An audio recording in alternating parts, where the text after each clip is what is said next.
There is a man who built his empire on blood, fear, and the broken bodies of people who had nothing left to lose.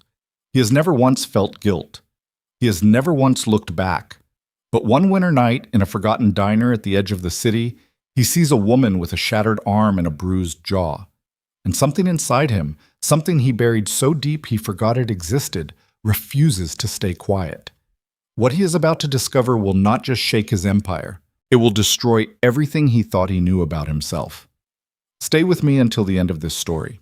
Hit that like button and drop a comment telling me what city you're watching from. I want to see how far this story travels. Opu! The diner had no name worth remembering. It sat at the far edge of the industrial district where the road curved away from the city proper and the streetlights thinned out to almost nothing, and the few that remained buzzed with that sick yellow light that made everything look like evidence. The sign above the door had lost 2 of its letters years ago, and nobody had bothered to fix it. The parking lot was cracked asphalt and dead weeds, and the kind of silence that settled over places the world had quietly decided to forget. Ronan Voss had been coming here for 3 years. He came on Tuesdays and Thursdays, always at 2 in the morning, always alone, always in a black car that he parked 2 blocks away and walked from so that none of his people would know where he went. In his world, habits were vulnerabilities. Routines were invitations. A man in his position did not have the luxury of predictability, except here, in this one place, at this 1 hour, because the diner was the only location in the entire city where nobody knew his face. He was 41 years old. He had been running the Voss organization for 11 of those years, inheriting it at 30 from a man named Gerald Hatch, who had made the mistake of believing that loyalty was permanent. Gerald had been wrong about that. Gerald had been wrong about a lot of things. Ronan had spent the years since building something that Gerald never could have imagined. Not just an organization, but a machine. A living infrastructure of fear and money and carefully applied violence that stretched from the port districts all the way up through the financial corridors of the city's north end. He employed over 300 people directly. Another 400 worked adjacent operations, loan offices, security firms, 2 legitimate restaurant chains that moved money when it needed moving. He owned city councilmen. He owned 2 judges. He owned a deputy commissioner of police who called himself an honest man at his daughter's soccer games every Saturday morning and took an envelope from Ronan's people every second Friday without blinking. None of them knew he came here. None of them knew he sat in the 3rd booth from the back, the one with the torn vinyl seat that had been repaired with electrical tape, and drank bad coffee and ate eggs that were always slightly overcooked, and for 2 hours pretended that he was nobody. He didn't fully understand why he kept coming back. He tried to analyze it once, the way he analyzed everything, the same cold, systematic dissection he applied to supply chains and territorial disputes, and the occasional problem that required a more permanent solution. He'd concluded that it was the noise, not noise in the loud sense. The diner was quiet at 2 in the morning, but it had the particular ambient texture of a place that was still alive, the hiss of the flat-top grill, the distant sound of a radio in the kitchen, the occasional clatter of a mug being set down too hard. It sounded like the world was still functioning, like ordinary things still existed. Or maybe it was the waitress. He wasn't prepared to fully examine that one. Her name was Mila Hart. He knew that from the tag she wore on her uniform, the small rectangular plastic tag with the name printed in faded black letters that she always wore slightly crooked, as if she put it on in a hurry and never checked the mirror. She was somewhere in her early 30s, though there were nights when exhaustion carved her face in ways that made her look older. She had dark hair that she kept pulled back while she worked, and eyes that were a quiet kind of brown that saw more than they let on, and hands that moved with a practiced economy, never wasted motion, never unnecessary gesture. The hands of someone who had been working hard for a very long time. She never treated him like anyone important. That was the thing he kept coming back to, if he was being honest. Everyone in his life treated him with a specific quality of attention, careful, deferential, perpetually aware of what he was and what he could do. Even the people who hated him, even the rivals and the enemies, and the men who sat across tables from him with carefully neutral expressions while they calculated their odds. Even they treated him with a kind of heightened focus that amounted to fear by another name. Mila brought him coffee and said, "The eggs are decent tonight. Cook's in a good mood." She refilled his cup without being asked. Once, when he'd been in 3 nights in a row because the situation was running long and he needed somewhere to think, she'd set a piece of apple pie in front of him without a word and said, "On the house. You look like you haven't eaten anything real in days." He hadn't known what to do with that. He'd eaten the pie. That had been 8 months ago, and he still thought about it sometimes, which irritated him in ways he couldn't fully articulate. Tonight he pushed through the diner door at 2:07, later than usual because there'd been a situation at the port that required his personal attention. A container that wasn't where it was supposed to be, and a harbor master who'd developed an alarming new interest in transparency. That had been resolved. Most things were resolved when Ronan Voss decided they needed to be. He settled into his booth, shrugged off his coat, and picked up the laminated menu he'd never once needed to read. He heard her before he saw her. Not her voice. She wasn't speaking. It was the sound of movement, the specific way someone moves when they are trying very hard not to show that they are in pain. A careful, compensating gait. The kind of walk that takes concentration.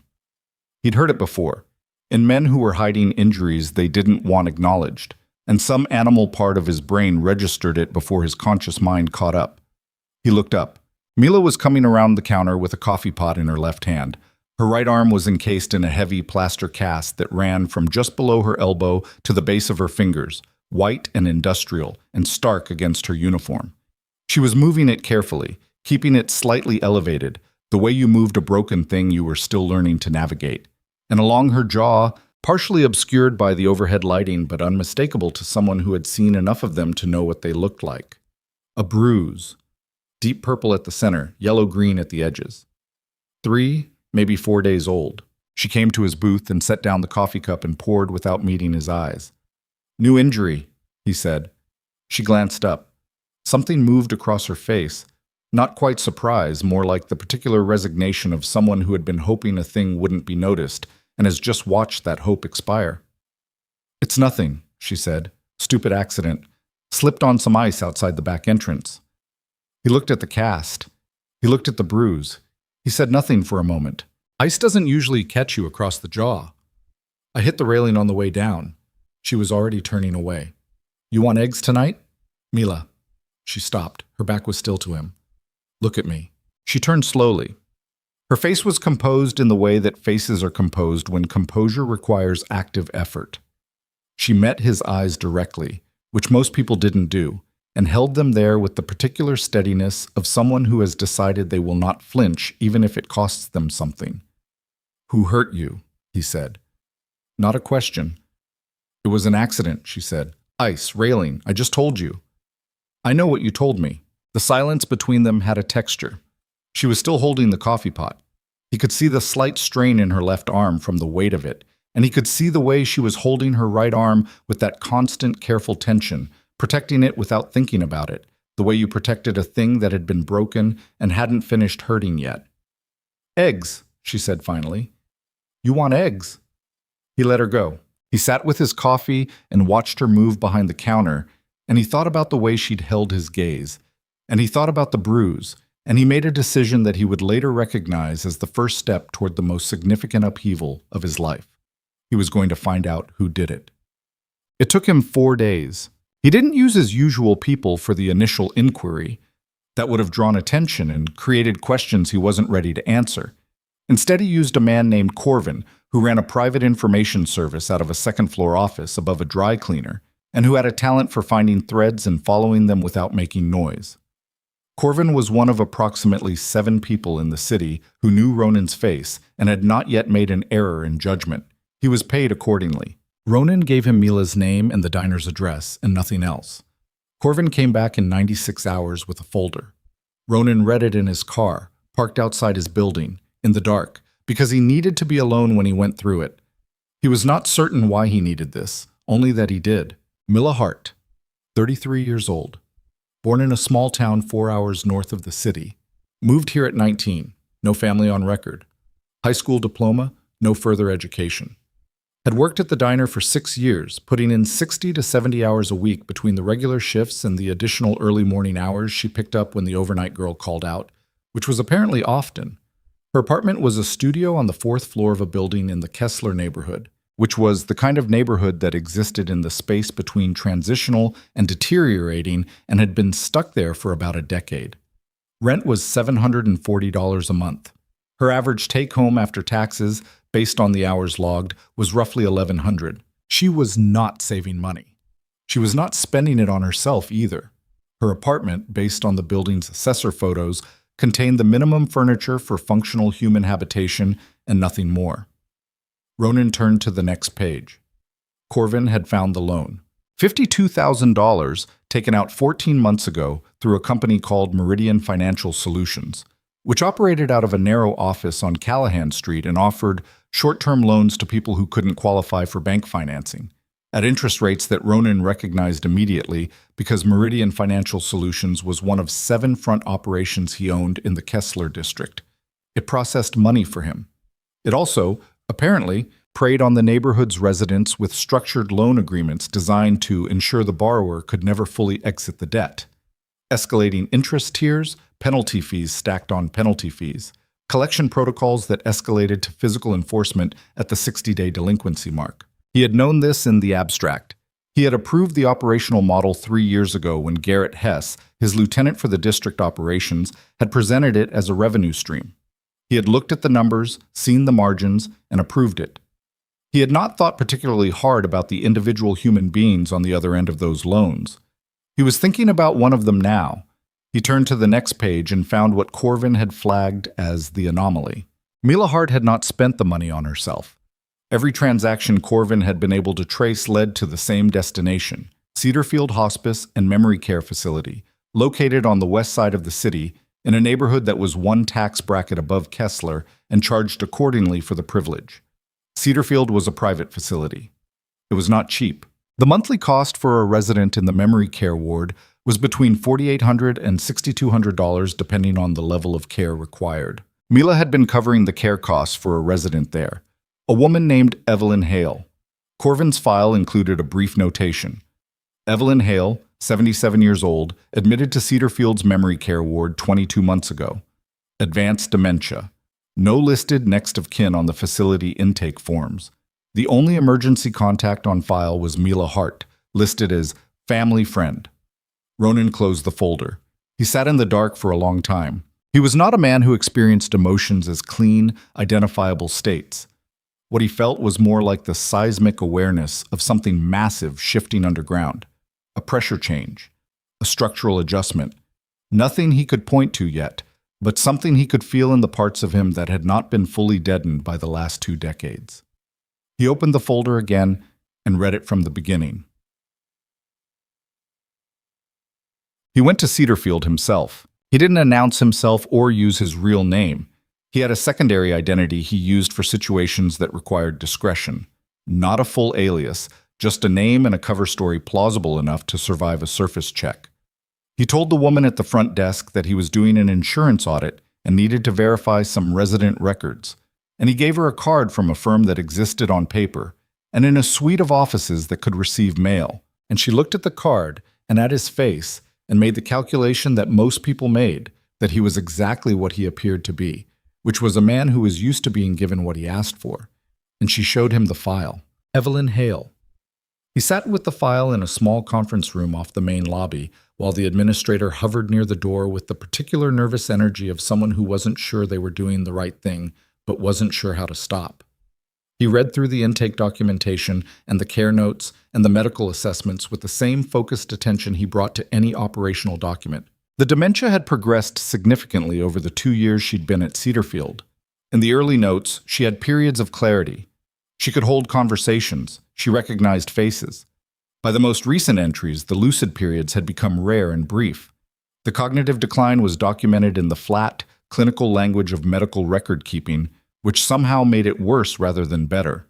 The reduction of a human life to a series of assessments, each one measuring how much less remained than the time before. One of the care notes from 8 months ago had been written by the ward's primary nurse and included an observation that wasn't strictly clinical. Patient is frequently distressed in the evenings, responds positively to visits from Emsh Hart, who comes 3 to 4 times per week and consistently brings patients' preferred music on a portable speaker. Patient recognition of visitor is inconsistent, but visitor's presence has measurable calming effect. He set the file down. 3 to 4 times per week. From Kessler to the west side, that was a bus ride or a walk, depending on the hour and the schedule, and he knew from the folder that Mila didn't own a car. He thought about the hours she worked. He thought about what was left after 60 or 70 hours behind a counter, the residue of energy in a human body when it had given most of what it had, and he thought about her making that trip 3 to 4 times a week regardless. He asked the administrator before he left whether the woman in room 14 had any family. The administrator said, very carefully, that there was no listed next of kin. He drove away. He pulled over 2 blocks from the facility and sat in a supermarket parking lot for 20 minutes doing nothing. He was not a man who usually needed 20 minutes to process information. He saw it happen on a Wednesday morning. He'd had Corvin track Mila's general schedule. Not in detail, not a surveillance operation, just enough to understand her movements. And he knew she made her hospice visits in the early mornings before her afternoon shifts began, which meant she was crossing the city at the worst hours, the ones where the bus ran on reduced service, and the walk from the nearest stop was 15 minutes in good weather. It was not good weather. It was February, and the city had settled into the particular mean cold that arrived in the second month of the year and stayed long past its welcome. Not dramatic cold, not the kind that made the news, but a wet, grinding cold that came with a constant low wind off the lake and made every exposed surface feel hostile. The sky was the color of old pewter, and it had been raining since before dawn, the kind of rain that couldn't decide if it wanted to be sleet and kept switching back and forth just to be unpleasant about it. He was parked on Marsden Street, half a block down from the bus stop, when Mila got off the number 12 at 7:40 in the morning. She was wearing a coat that was too thin for the weather, and she had a canvas bag over her left shoulder.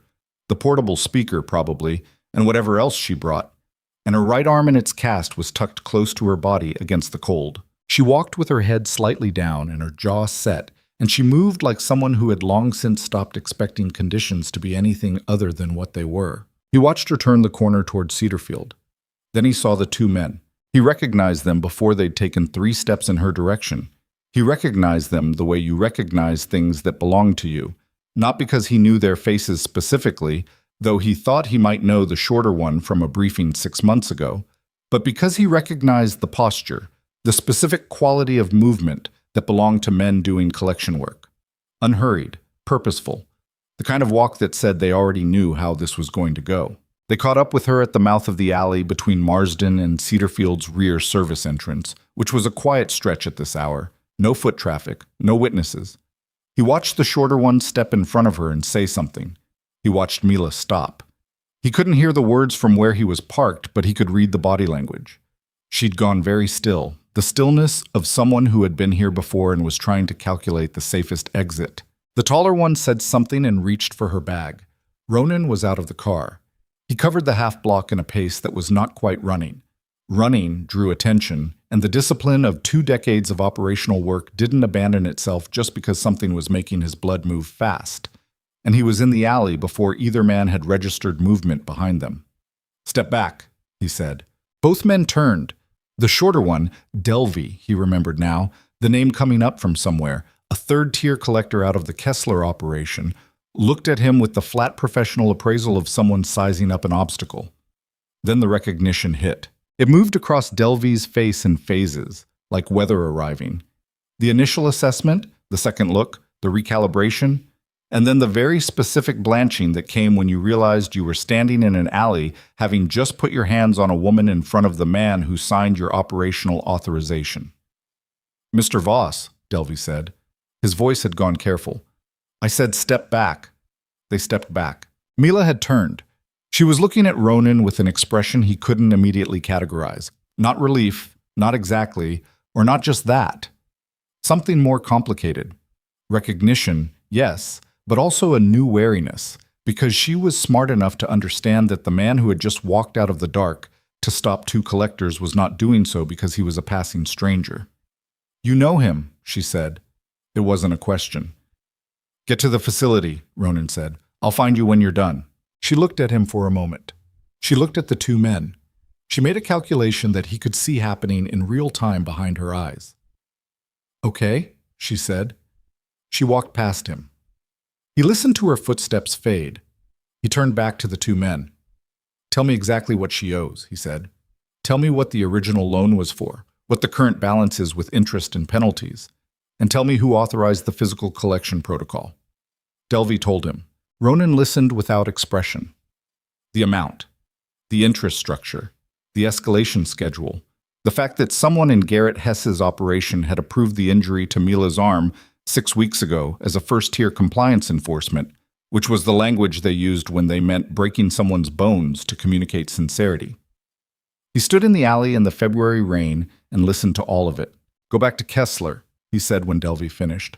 "Tell Hess I'll speak to him this evening. Don't contact her again. Don't go near her building. Don't send anyone else. Do you understand what I'm telling you?"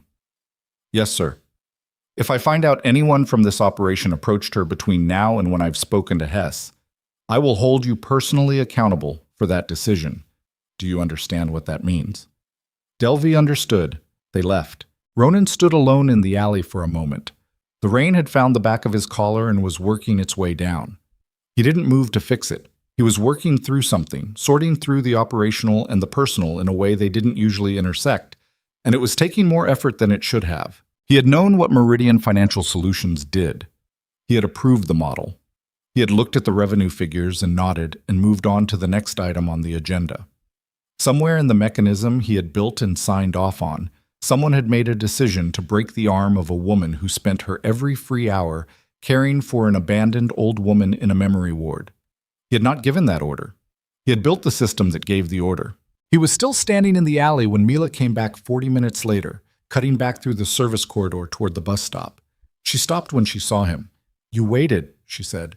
"I said I would." She looked at him differently than she looked at him in the diner.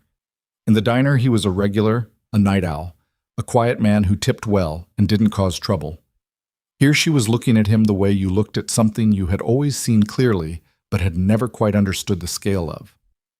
"Who are you?" she said. "You already know." "I want to hear you say it." He looked at her in the rain. Her coat was soaked through. She had her canvas bag clutched against her side, protecting the speaker inside it, the speaker she'd brought to play music for a woman who might not even know she was there. "My name is Ronan Voss," he said. "I own the loan operation those men were collecting for. I own the debt they were threatening you over, and I'm the reason your arm got broken." The silence after that was very quiet. "Then why did you stop them?" she said. It was a fair question. He turned it over carefully before he answered. "Because I needed to see what this operation was doing up close, and I didn't like what I saw. It wasn't the complete truth, but it wasn't a lie." "Is the debt real?" she said. "No." "What does that mean?" "It means it's gone. I erased it this morning. There are no collection agents, no balance, no one coming after you. It's done." She looked at him for a long time. The rain fell between them. "Why?" she said. "You don't know me." "No," he said. "I don't." She absorbed that. He watched her work through it. The skepticism, the calculation, the particular ingrained caution of someone who had learned not to accept things from people who had the power to take them back. "There's no such thing as free in your world," she said. "I'm not asking for anything." "Everyone asks for something." "Then call this an anomaly," he said. "I'm not going to explain it to you better than that right now." She looked at him one more time. Then she nodded once, short and unreadable, and turned and walked to the bus stop without looking back. He watched her go. He went back to his car and sat in it for a long time.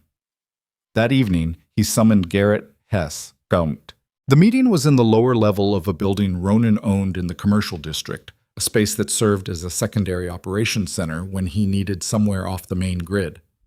Hess arrived at 7 with 2 of his own men, which told Ronan something about Hess's current state of awareness. A man who brought backup to a private meeting with his superior was either protecting himself or expecting to need protection, and neither option spoke well of his judgment. Hess was 44 and had been running the Kessler district operations for 4 years. He was competent in the way that middle management was competent, reliable at execution, weak at judgment, very good at finding ways to increase revenue in the short term without asking whether the long-term costs were worth it. Ronan had known this about him and had kept him in place because the district ran smoothly on paper. He was now revising his assessment of what smoothly meant. "The Meridian operation," Ronan said. Hess said, "What about it?" "Walk me through the collection escalation policy." Hess walked him through it. He used operational language and didn't flinch, which meant he either didn't know Ronan had witnessed this morning's confrontation or didn't understand why it mattered, and Ronan wasn't sure which was worse. The woman on Marsden, Mila Hart, the broken arm. Hess's expression shifted slightly, a micro-adjustment, nothing an untrained observer would catch. She was 62 days delinquent, standard first tier. Who authorized the physical enforcement? I reviewed and approved the escalation schedule for... I'm asking who gave the order for her specifically. Hess paused. I did. Ronan nodded. He spent the next 40 minutes going through every detail of the Meridian operations collection practices with the careful, systematic attention he gave to things that mattered. By the end of it, he had a complete picture. Hess had built a machine that operated by finding vulnerable people, offering them money they desperately needed, and then systematically grinding them with fees and penalties until they couldn't exit the debt through any legal means. When they couldn't pay, the machine broke them, first financially, then physically if necessary, because the suffering of the people in the machine was invisible to everyone running it and therefore didn't exist. Ronan had approved this. He had read the operational summary 3 years ago and approved it.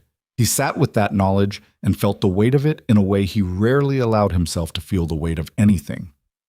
Effective immediately, he said, the Meridian operation is suspended. All collection activity stops tonight. All outstanding loans in the Kessler district are discharged. You will have Corvin pull the full portfolio, and I will review every file personally. Hess stared at him. That's 42 active accounts, Hess said. We're looking at... I know what we're looking at. Ronan, that revenue stream is... I know what the revenue stream is. He kept his voice level. I built it. I know exactly what it's worth, and I know exactly what it costs. I'm telling you, it's done. Hess was quiet for a moment. He was doing arithmetic. Ronan could see it happening. The calculation of what this meant for the district numbers, for his own standing, for the implicit balance of power in a conversation where he had just been told that a significant piece of his operation was being dismantled. And the Hart account specifically, Hess said, discharged, done. If anyone from any operation touches her again for any reason, I will hold you directly responsible. Are we clear? We're clear. Good. Your men can wait outside. You and I have more to discuss. Hess sent his men out. The discussion that followed was not comfortable for Hess. When it was over, Ronan sat alone in the space and thought about a woman in a too-thin coat carrying a speaker through the February rain to visit someone who might not know she was there. And he thought about the name in the hospice file, Evelyn Hale. And he thought about the persistent, nagging sense that he had seen that name somewhere before in a context that he couldn't quite locate. He would locate it. It would take 2 more days. And when it arrived, it would not arrive quietly. But somehow... He found her at the diner on Thursday night, his regular time. She was behind the counter when he came in. She looked up when the door opened, and something in her expression shifted. Not dramatically, not in a way that anyone watching would have necessarily caught, but enough. She poured his coffee before he'd settled into the booth, which she'd always done, but she came to the table instead of leaving the cup at the counter, which she didn't always do. She stood by the table with the coffee, and for a moment neither of them spoke. You came back, she said. I usually do. I wasn't sure you would, after this morning. He looked at her. The cast was still there. The bruise had faded a little at the edges. She was standing without the careful, compensating posture. The pain was settling then, moving from acute to chronic, which was its own kind of progress. I wanted to ask you something, he said. Okay.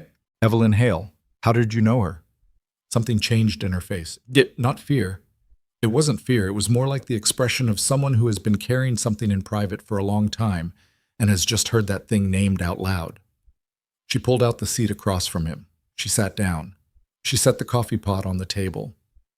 You looked into it, she said. I looked into the loan. She was in the file. Mila looked at her hands for a moment. When she looked up, her expression had settled into something that was mostly honest. I met her 4 years ago, she said.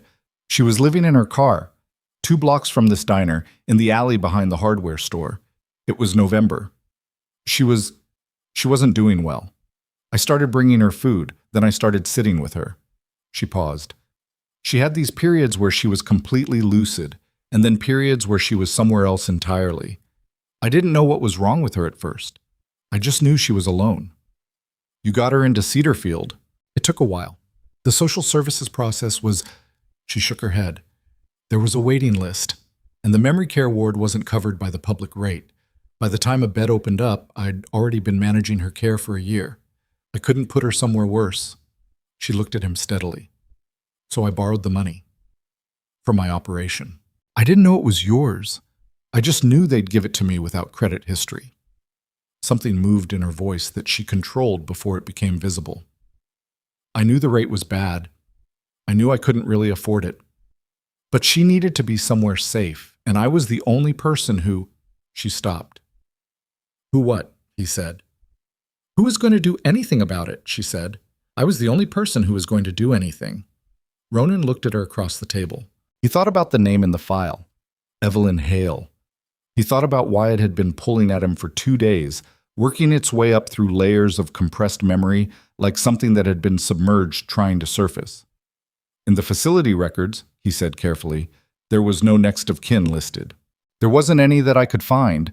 She never talked about family, except she mentioned a son sometimes, in the lucid periods.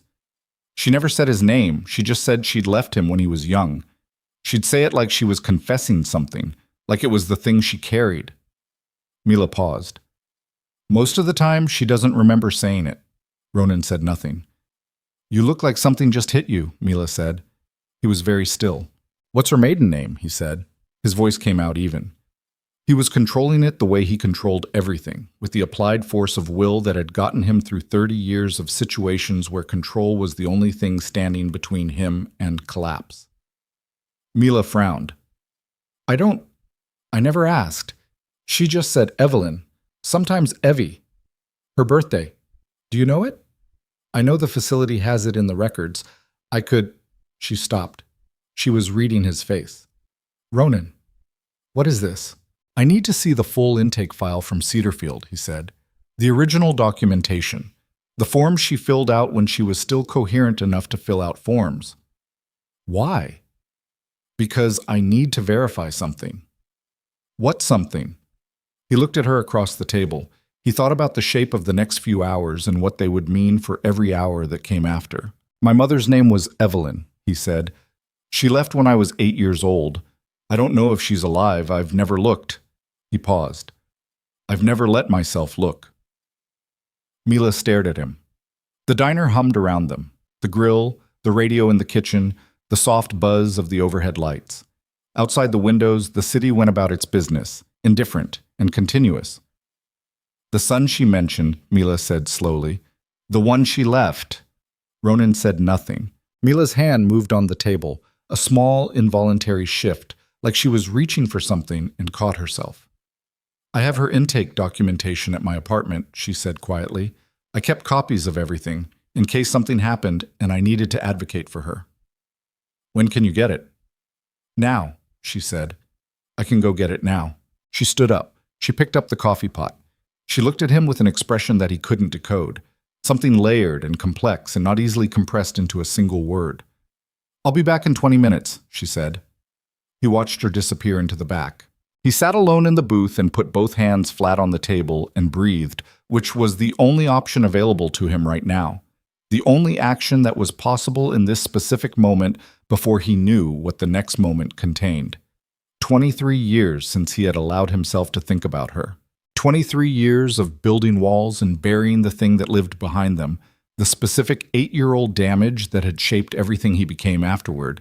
And he had spent every one of those years deciding that the burial was permanent and the walls were adequate and the thing behind them was finished. Mila came back in 18 minutes. She was holding a manila folder. She set it on the table in front of him. He opened it. He looked at the name on the intake form. The date of birth.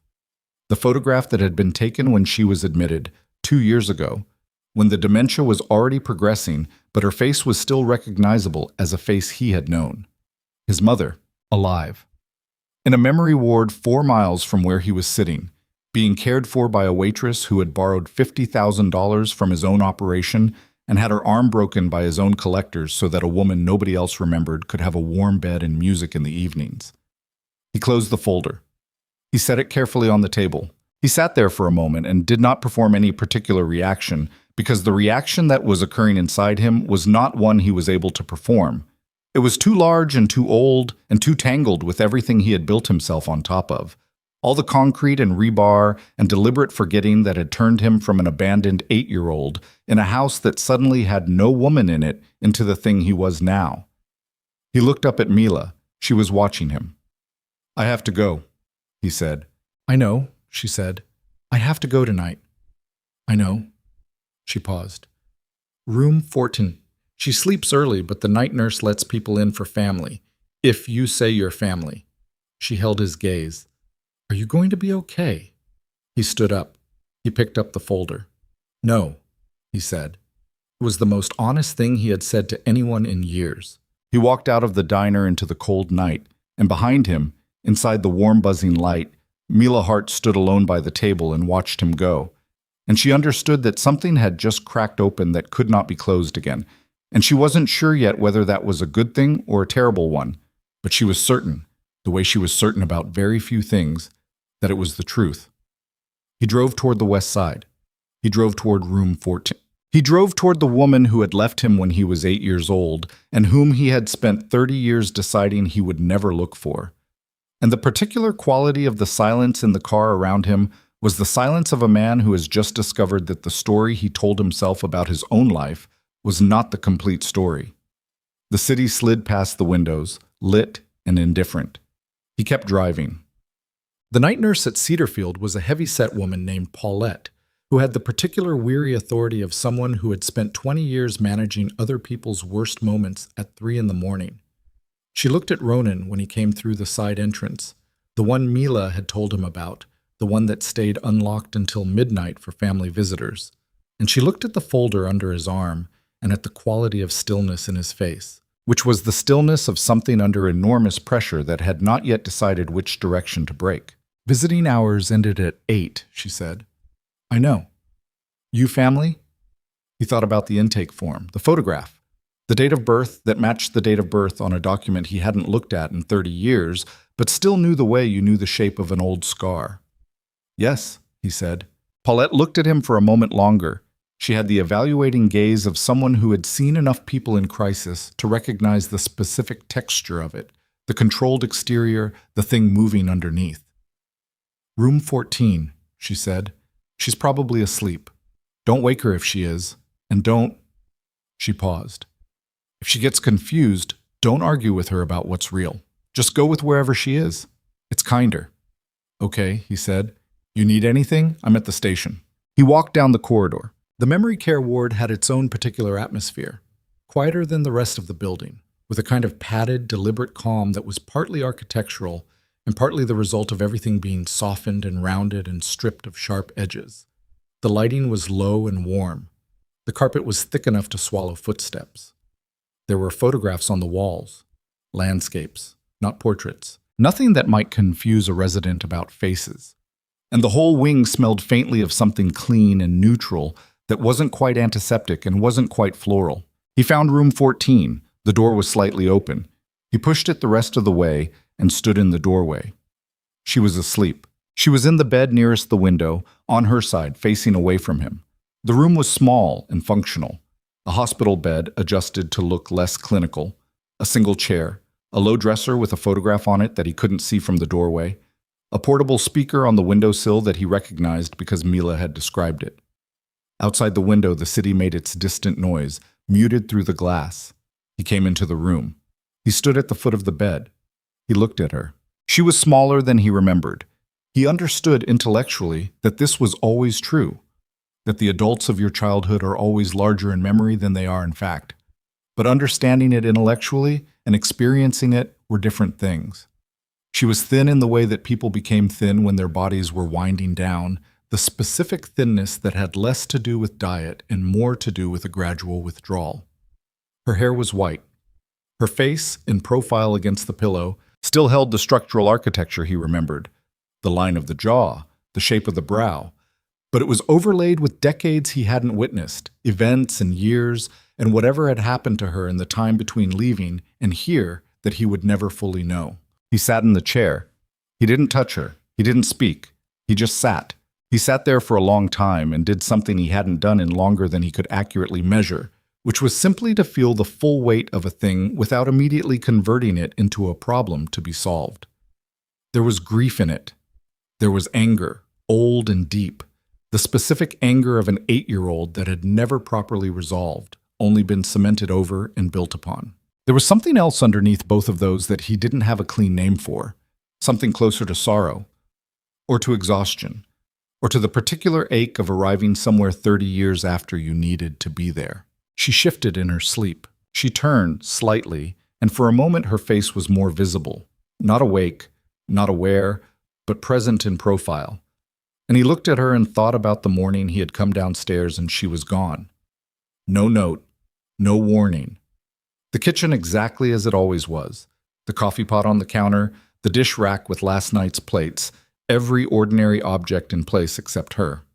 He had waited, the way children waited, with the absolute certainty that there was an explanation coming, that this was temporary, that the ordinary logic of things would reassert itself.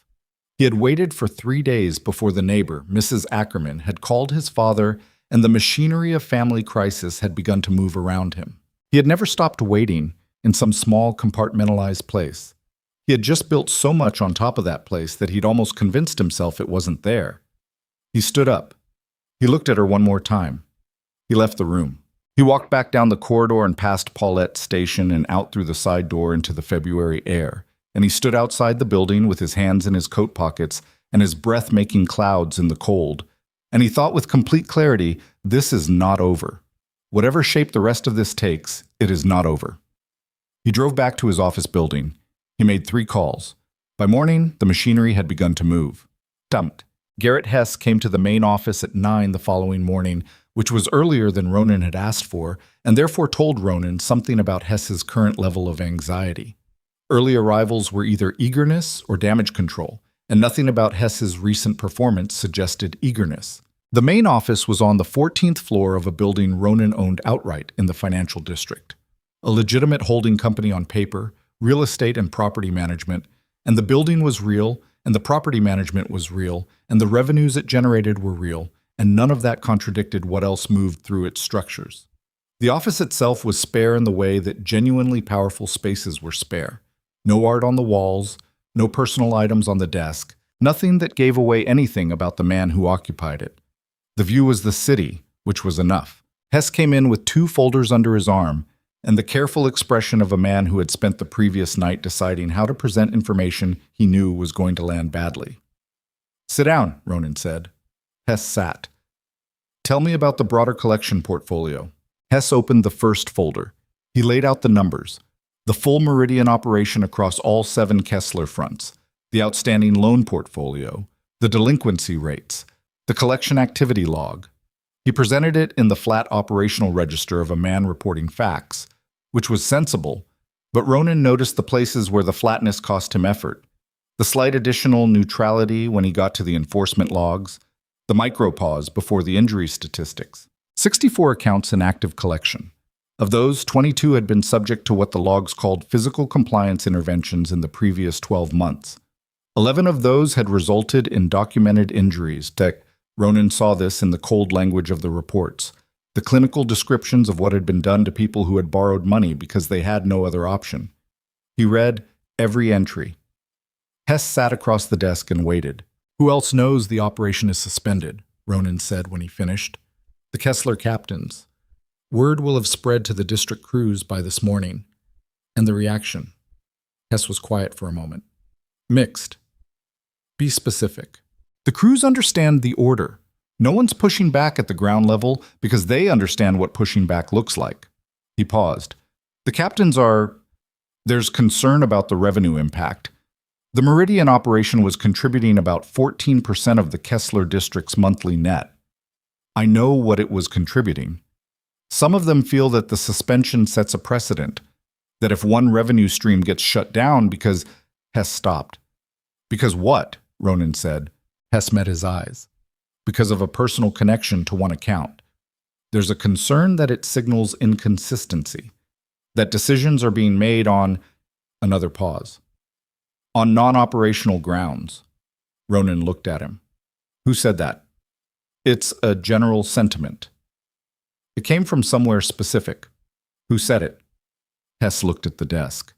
Callum Reeve raised it in the captain's briefing this morning. Callum Reeve ran the East District, the port operations, the warehouse network, 3 front businesses along the commercial corridor. He was 51 years old and had been in the organization longer than Ronan had been running it. He was competent and experienced and had a specific quality of contained ambition that Ronan had always been aware of and had always judged manageable. He was now reassessing that judgment. Get Reeve in here this afternoon, Ronan said. He has a... This afternoon. Hess nodded. He reached for his folders. Leave those, Ronan said. Hess left them. After he was gone, Ronan stood at the window and looked at the city and thought about the phrase non-operational grounds. He turned it over. He examined it from multiple angles. He understood what it meant. In the architecture of the organization, decisions were supposed to be made on the basis of money and power and strategic positioning, and decisions made on any other basis were either weakness or unpredictability, and both of those were exploitable. He was not confused about what he was doing. He was suspending the Meridian operation because it had been breaking people who had nothing, including a woman who had been using the money to care for his mother, and that was the complete explanation. There was nothing operationally strategic about it. There was nothing that could be dressed up in the language of long-term risk management, not honestly. He was doing it because it was the right thing to do. He was aware that this was a sentence that had not previously featured in his decision-making. He was also aware that it did not change the sentence. He picked up the phone and made a call to Corvin. I need everything on Callum Reeve, he said. Full current picture. I want it by 3.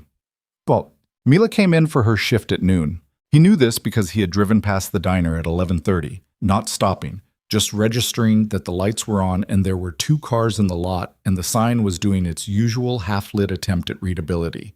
He drove past and kept going and told himself it was not surveillance, that he was not monitoring the movements of a woman he'd known as a late-night regular for 3 years, that he was simply... He didn't finish the sentence.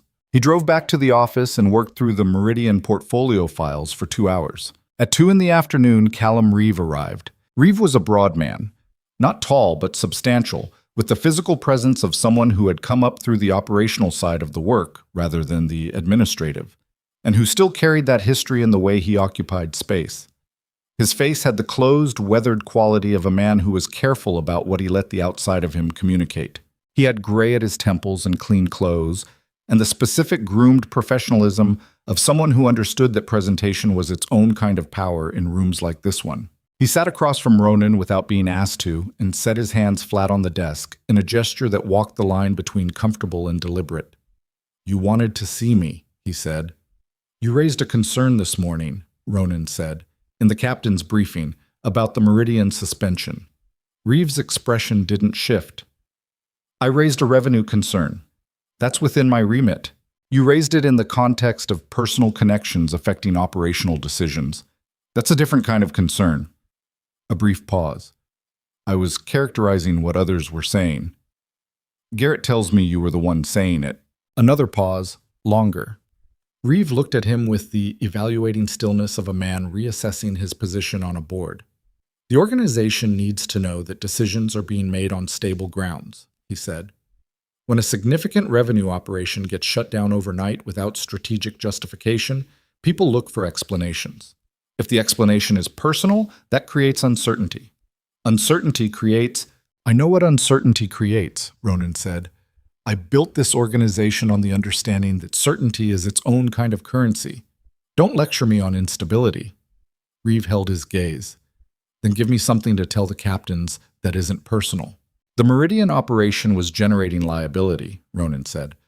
Physical enforcement at that scale, with that frequency, against civilian debtors who have no organizational connection. That's exposure. It's not a sustainable model when the regulatory environment is moving the way it's moving. I made a call to cut it before it cut us. He paused. That's the operational framing. Use it. Reeve sat with this for a moment. He was working through it. Ronan could see the machinery running behind his eyes. The assessment of whether this explanation was true, whether it was sufficient, whether it served his interest to accept it or push further. And the heart account specifically, Reeves said. The discharge. Covered under the full portfolio suspension. There's no specific account.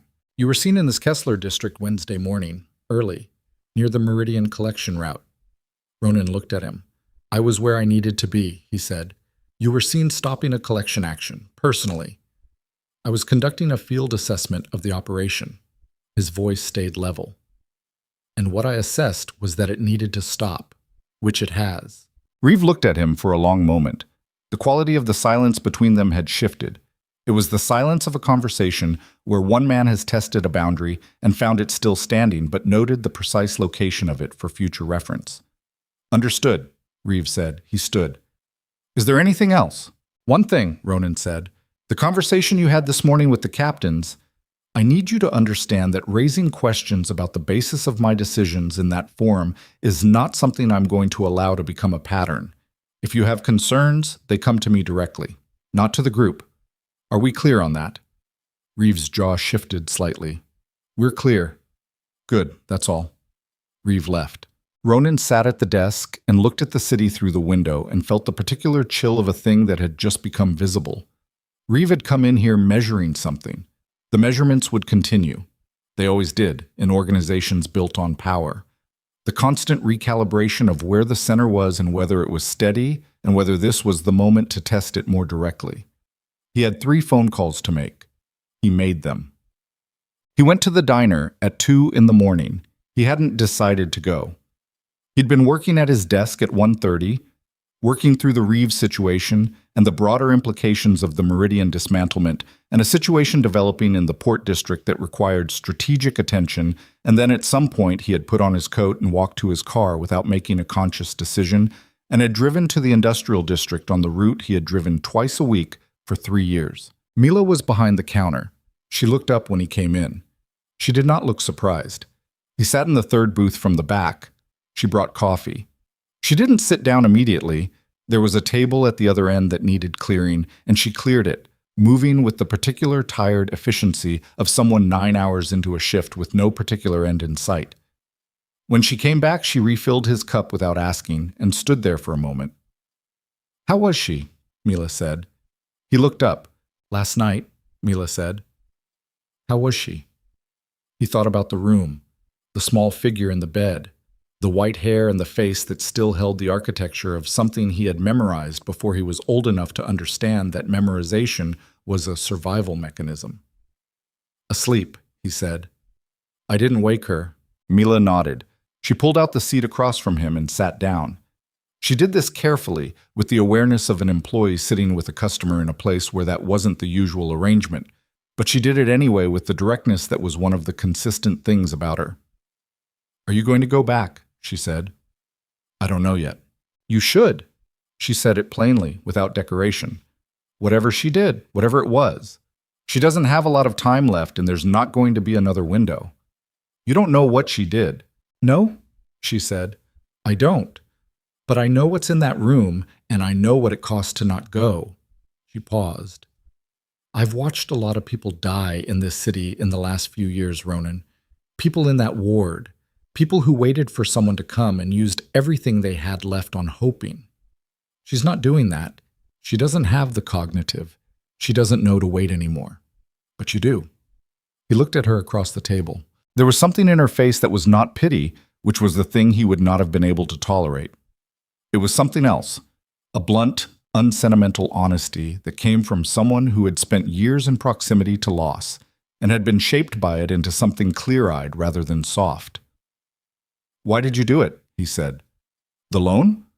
All of it. The money, the visits. She was a stranger living in her car. Most people walk past. Mila was quiet for a moment. She looked at the table.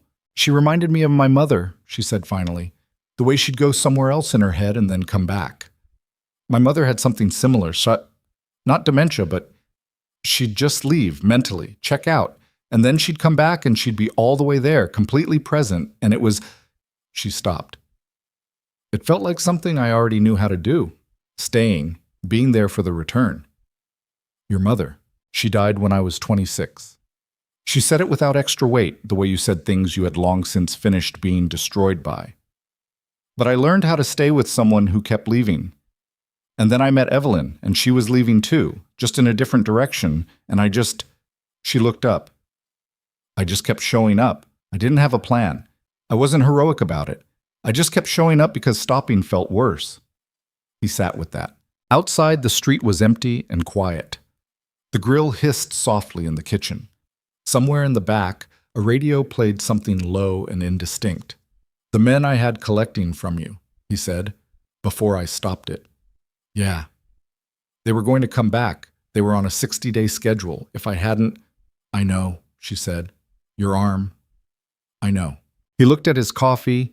He looked at his hands on the table, the hands he used to make decisions that resulted in other people's pain, the hands that had signed off 3 years ago on the operational model that had sent those men to her building and had stood there while they broke her arm over a debt she'd taken on to care for a woman she'd found in an alley. I'm sorry, he said. The two words sat between them with the specific weight of words that cost something to say. Mila looked at him. Something in her expression moved. Not forgiveness, which would have been too easy, but something more complicated. An acknowledgement. A recognition that the words were real. Okay, she said. Not absolution, not erasure, just okay. I heard that. I'm accounting for it. He breathed. The door opened. 2 men came in. Ronan saw them before the door had fully swung, registered them with the automatic attention his brain applied to entrances, exits, and moving bodies in his field of vision. They were not here for the eggs. They were dressed too well for this hour in this neighborhood, and they moved with the contained deliberateness of men who had come to say something and wanted an audience for it. He recognized the taller one, Marcus Sell, Callum Reeves' chief lieutenant, a meticulous, cold-eyed operator who had worked the East District for 7 years and who communicated in every line of his body the consciousness of working for someone who considered himself the next step up in a particular direction. Sell scanned the diner. His eyes found Ronan. He did not look surprised. He crossed to the booth and stood at the end of it, not sitting, the standing deliberate. It was a power position, staying upright while the person you were addressing was seated, and the fact that Sella had chosen it said everything about what kind of conversation this was going to be. Mr. Voss, Sella said. Marcus. Ronan's voice was flat. This isn't the place. Mr. Reeve thought it might be easier to reach you here. Mr. Reeve knows my office number. He thought a more informal setting might be... Sally glanced at Mila, a brief and pointed glance that was not threatening, but communicated the awareness of her presence as a variable. More conducive. Mila was very still. She had the quality of stillness that someone developed when they had learned that stillness was sometimes the safest response to a room that had changed temperature without warning. Ronan looked at Sel. Whatever Reeve wants to say to me, he can say to me directly, Ronan said. In my office, tomorrow morning. You can tell him I said that. Sel reached into his jacket. Ronan's body read the gesture before his mind did, muscle and training assembling in the half-second before conscious thought could intervene. But what Sel produced was an envelope, white and standard, which he set on the table with a precise, deliberate motion. Mr. Reeve asked me to deliver this, Sel said. Ronan looked at the envelope. He didn't touch it. What's in it? He said. Accounts, Sel said. But figures, a proposal. He paused. He thought you might want to review it privately before your conversation tomorrow. He turned and walked back to the door. The second man followed. They went out into the night. The diner was quiet again. Ronan looked at the envelope on the table. Mila said, very quietly, "What just happened?" He picked up the envelope. He opened it. Inside were 3 pages of figures, the Kessler District revenue projections, the Meridian operations contribution broken down by quarter, and on the final page, a single paragraph that was framed as a proposal, but read, with any knowledge of how these conversations worked, as something closer to an ultimatum. The paragraph said, in the careful language of men who chose words with the awareness that words could be evidence, that certain stakeholders in the East and Kessler districts had concerns about strategic direction, that these concerns were shared among a significant portion of the operational leadership, and that a meeting had been proposed for Sunday evening to discuss the path forward for the organization's revenue operations. A meeting, without Ronan's knowledge, without his authorization, scheduled for Sunday. He set the pages down on the table. He sat there and breathed, steady and slow, the way he breathed when things required clarity, and clarity required the body to slow down and cooperate. Reeve had just told him, in the most formal language available to men in their position, that a faction was forming, that Sunday was a deadline, that the question of who made decisions in this organization and on what basis was no longer a settled matter. He had been in the organization for 11 years.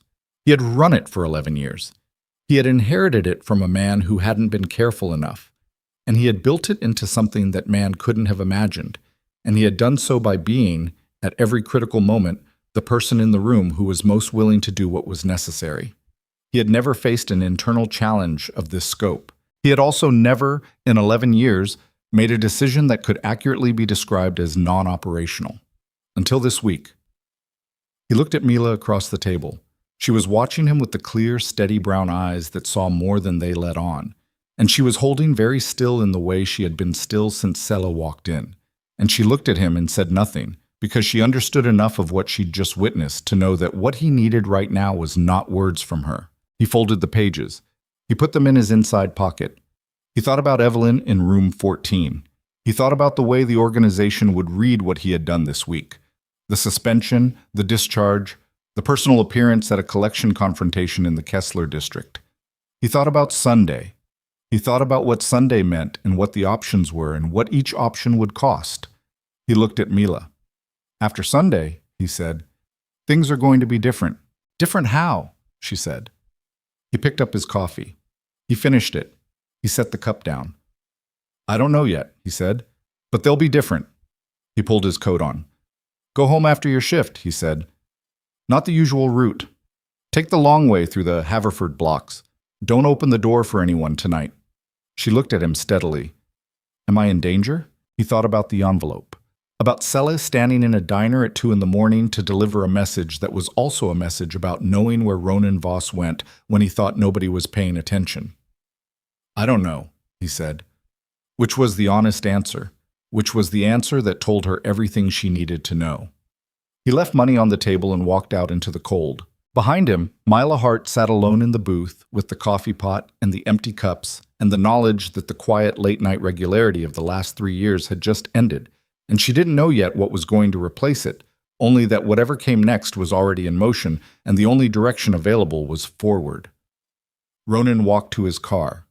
He took out his phone.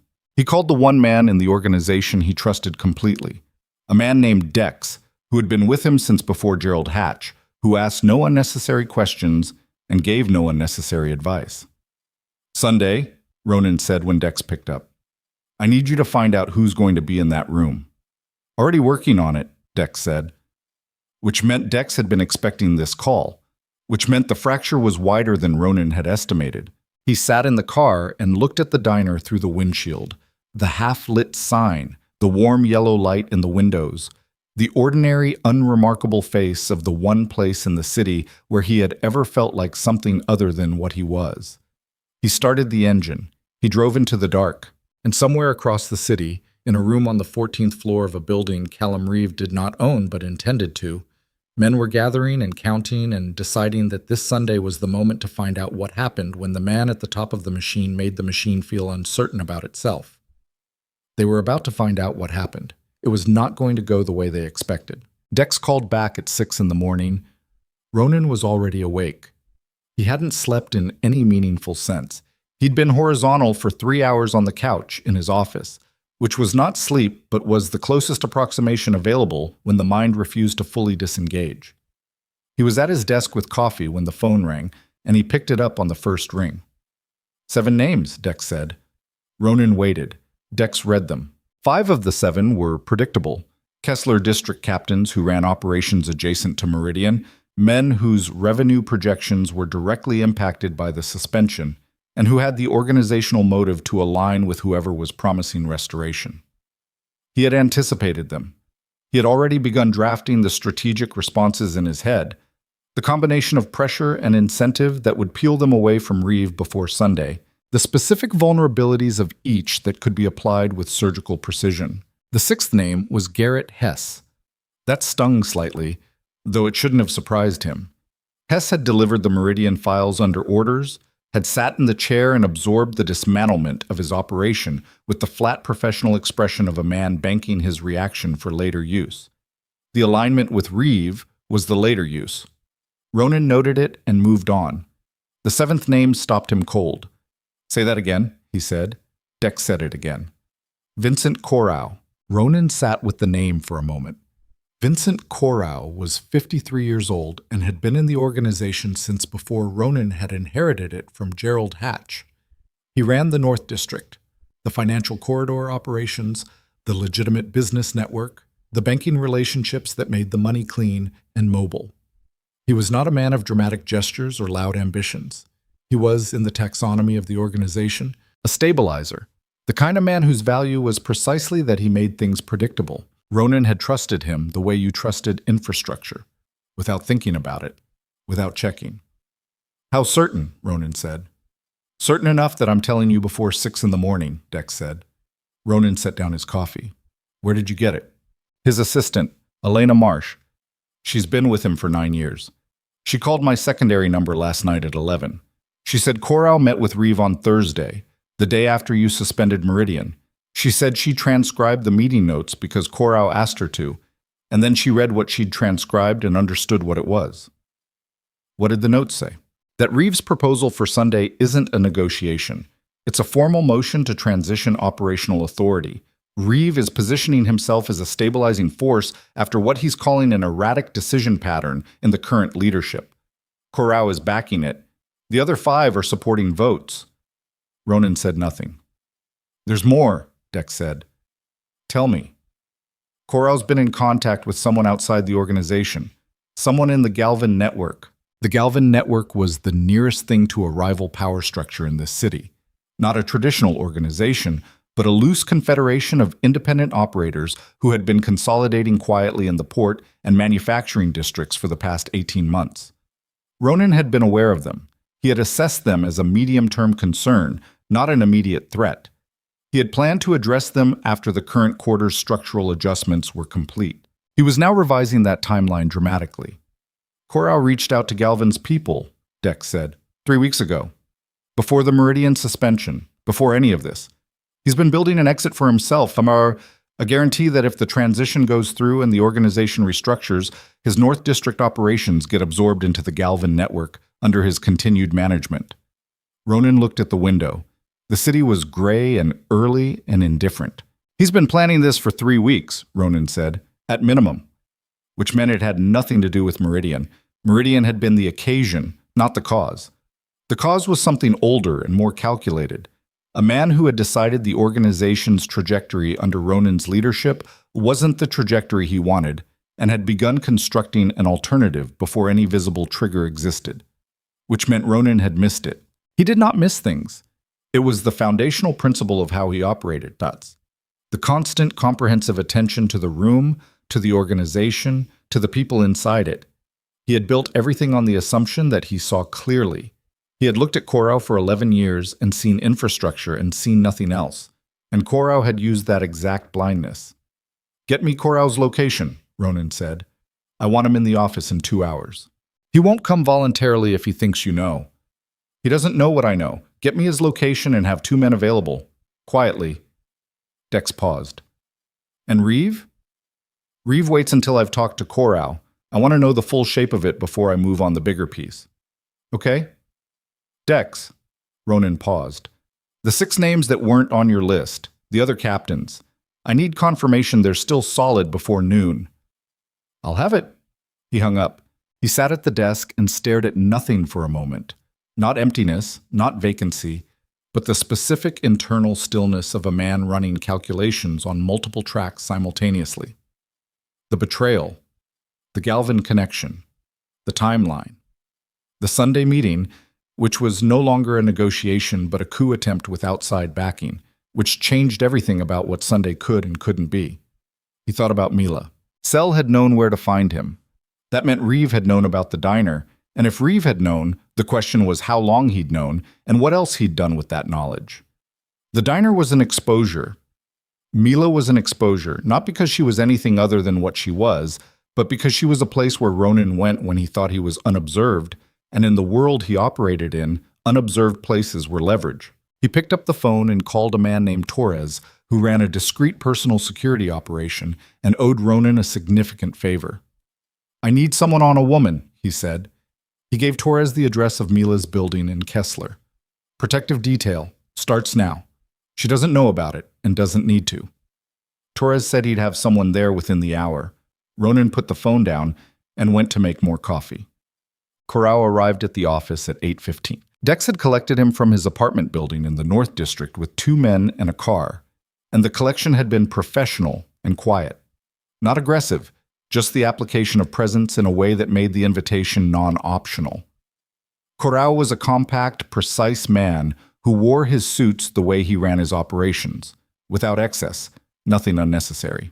He came through the office door with his coat over his arm and his face arranged in the careful, neutral expression that Ronan recognized now as the expression of a man who had been maintaining a deception and was now calculating how much of it could still be sustained. Ronan was at his desk. He didn't stand. Corral sat across from him without being asked, which was his way. The small territorial assertions of a man who was meticulous about never appearing subordinate unless absolutely required. "You wanted to see me," Corral said. "Thursday," Ronan said. "What did you and Reeve discuss?" A pause. Brief but real. The micro-hesitation of a man whose prepared script has just been punctured at the opening line. "Quarterly projections," Corral said. "The revenue impact of the Meridian suspension across the connected operations." "You met at his building, not here. Not a neutral location. His building. He called the meeting. It was convenient for Vincent." Ronan's voice stayed level. "I have the meeting notes." The silence that followed was a different quality of silence. Corral's face didn't collapse. He was too experienced for that. What happened was more subtle. A settling, a slight relaxation of the muscles around his eyes, as if a sustained effort had been quietly concluded. The effort of pretending. "Elena," he said. Not a question.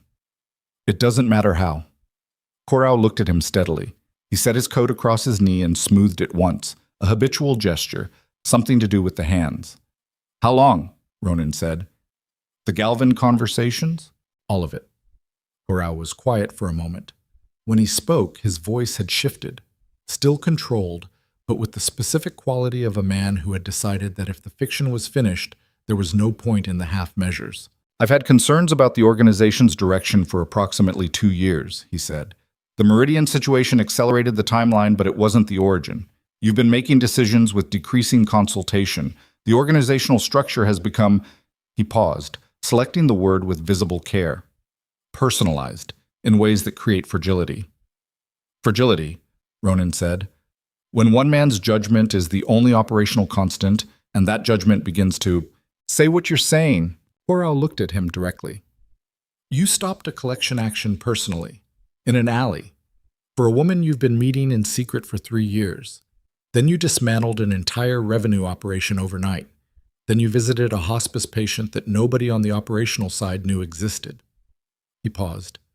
"I've run the North District for 9 years. I've watched you make decisions. You don't make decisions like that. And when a man in your position starts making decisions he can't explain operationally, the people around him need to make their own decisions about what that means." Ronan looked at him. "The Galvin Network," he said. Corral's jaw tightened slightly. "A contingency. You went outside the organization, to a competing power structure. You opened negotiations with people who would benefit directly from this organization's destabilization."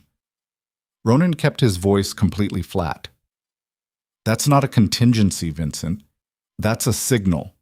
You told Galvin's people that the organization was available for disruption. You gave them a timeline and an internal contact. Everything that happens to this organization's operations from the moment you made that call is a consequence of what you told them." Corral said nothing. "You've been with this organization for 13 years, Ronan said. You built the North District banking relationships from nothing. I trusted your judgment on the financial architecture for a decade. He paused. And you went to Galvin. Something moved in Korao's face. Not guilt, exactly, but the particular expression of a man who had made a calculation and still believed the calculation was correct and was not going to apologize for the arithmetic. I was protecting my position, Korao said. You were burning the building to protect your office inside it.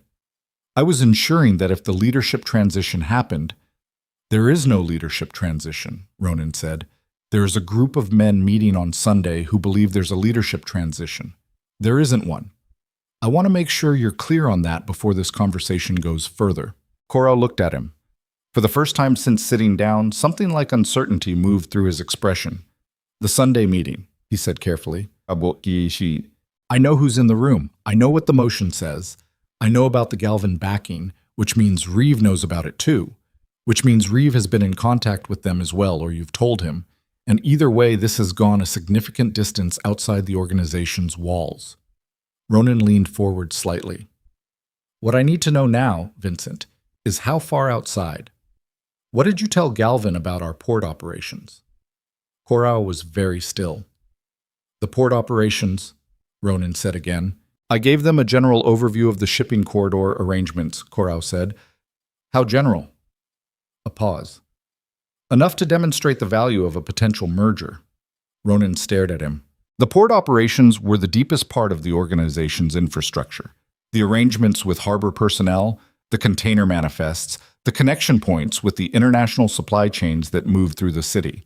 That information, in the hands of a competing network with the operational capacity to use it, was not leverage. It was a loaded weapon pointed at the organization's foundation. When? Ronan said. 3 weeks ago. 3 weeks ago. He repeated it to hear the shape of it. And in 3 weeks, Galvin's people have had time to map the operations, identify the vulnerabilities, and position themselves to move against specific points if Sunday doesn't go the way Reeve expects. Korao said nothing, which was its own answer. Ronan stood up. He walked to the window and stood there with his back to Korao and looked at the city below and breathed. And for a moment the room was completely silent except for the distant murmur of the city going about its business 12 floors down, unaware and indifferent. He had built this organization over 11 years. He had tightened every bolt and mapped every vulnerability and constructed the internal architecture with the specific intention of making it resistant to exactly this kind of fracture. He had done it well. He had been good at it. And somewhere in the depth of that competence, he had missed a man who sat across from him every week for 9 years, who had attended every significant operational meeting, who had helped design the financial systems that kept everything running, and who had decided, quietly, methodically, without a flicker of visible disloyalty, that he was better served by the organization's failure than its continuation. He turned back. Take him downstairs, he said to Dex, who was standing near the door. Put him somewhere comfortable. He's not going anywhere until Monday. Korao stood. He straightened his jacket. He picked up his coat. You understand this doesn't change Sunday, Korao said. I know, Ronan said. Reeve will proceed regardless. The votes are committed. Galvin is positioned. Taking me out of the room doesn't change the arithmetic. I know that too. Korao looked at him one more time. The expression on his face was complicated. The complex of a man who respects an opponent and regrets the necessity but doesn't regret the decision. He gave a short nod, which was about as close to acknowledgement as the situation permitted, and went with Dex. The door closed. Ronan stood alone. He had approximately 54 hours until Sunday's meeting. He had a faction of 6 captains with committed votes, an outside backing and operational intelligence that had been leaking for 3 weeks. He had an organization whose financial architecture had just been compromised at the structural level by the man he'd trusted most to maintain it. And he stopped here, made himself stop, made himself look at this thing directly. He had done none of this for operational reasons. He had walked into this situation with his eyes open, knowing that the meridian suspension was visible and the personal appearance in Kessler was visible, and the trajectory of his decisions was readable to men who watched him closely, and he had done it anyway. Not strategically, not tactically. Because it was the right thing to do, and because an 8-year-old's wound had cracked open in a diner in the industrial district, and because a woman in a too-thin coat had borrowed $50,000 to keep a stranger alive. He did not regret it. He was sitting with that fact and the weight of it when his phone rang. It was Torres. "The woman," Torres said. "Mila Hart." Ronan's body went very still. "What?" he said. "My man got to the building at 7:40. He set up across the street. At 8:05, 2 men entered the building. They went to the 4th floor. They were in the building for approximately 9 minutes. Ronan was already moving coat in hand toward the door. "Where is she?" he said. "She's still in the building. She didn't leave with them. But my man said she came to the window at 8:17 and he said she looked like someone who'd just been told something that scared her." "Is she hurt?" "Not physically. Not that he could see." "Keep your man on the building. Don't let her leave without someone on her. I'll be there in 20 minutes. He was in the elevator before he finished the sentence. In the car, running red lights in the thin morning traffic, he thought about what 9 minutes in Mila's apartment looked like. Not violence. If they'd wanted violence, it would have taken less time and Torres's man would have seen different things when she came to the window. Not a collection visit because that operation was dead. A message, then. The question was whose message and what it contained, and the answer to that question would tell him exactly how far Sunday had already arrived. He pulled up outside her building at 8:41. He took the stairs. He knocked on the door of apartment 4C. A long pause, then, "Who is it?" "Ronan." Another pause, shorter. The lock turned. She opened the door, and he looked at her, and Torres's man had been right. She looked like someone who had been told something that scared her, but Mila's version of scared was not what scared looked like on most people. It was more compressed, more internal, a tightening rather than an unraveling. Her eyes were sharp and fully awake, and her arms were crossed in the specific posture of someone holding themselves together with deliberate effort. He came in. The apartment was small and spare. The minimum furniture he'd expected from the assessor photos. A table, 2 chairs, a narrow kitchen, a window that looked onto the street. On the table there was a manila envelope already opened, the contents partially visible. He looked at the envelope. He looked at her. "They came from Reeve," she said. "They said that. They wanted me to know the name." "What's in the envelope?" She looked at it for a moment as if she were deciding whether to tell him or show him. She picked it up and held it out. He took it. Inside were photographs, 8 of them. The first 3 were surveillance images, taken at distance, grainy but clear enough, of Ronan entering and leaving the diner on 3 separate dates. The next 2 were images of him in the alley on Wednesday morning, confronting Delvey's collection team. The 6th was an image of him sitting in the 3rd booth from the back, across the table from Mila, coffee cups between them. The 7th photograph stopped him. It was Cedarfield. The exterior of the facility, with a timestamp of Thursday night, 11:43, and a figure coming through the side entrance that was clearly him, coat, build, the particular way he moved that he could not mistake for anyone else. He looked at the 8th photograph for a long time. It was room 14, shot through the window from outside, the camera with a long lens and a steady hand. The image showed the interior of the room. The bed, the figure in it, small and white-haired and asleep. And in the chair beside the bed, captured in profile, a man sitting in the specific stillness of someone who is feeling something enormous and trying to contain it. Ronan, sitting beside his mother's bed. They had been watching him the entire time. Not just the diner, not just the alley. They had followed him to Cedarfield and they had photographed him inside through the window in the most private moment he had experienced in 20 years. He set the photographs on the table. "There was a note," Mila said.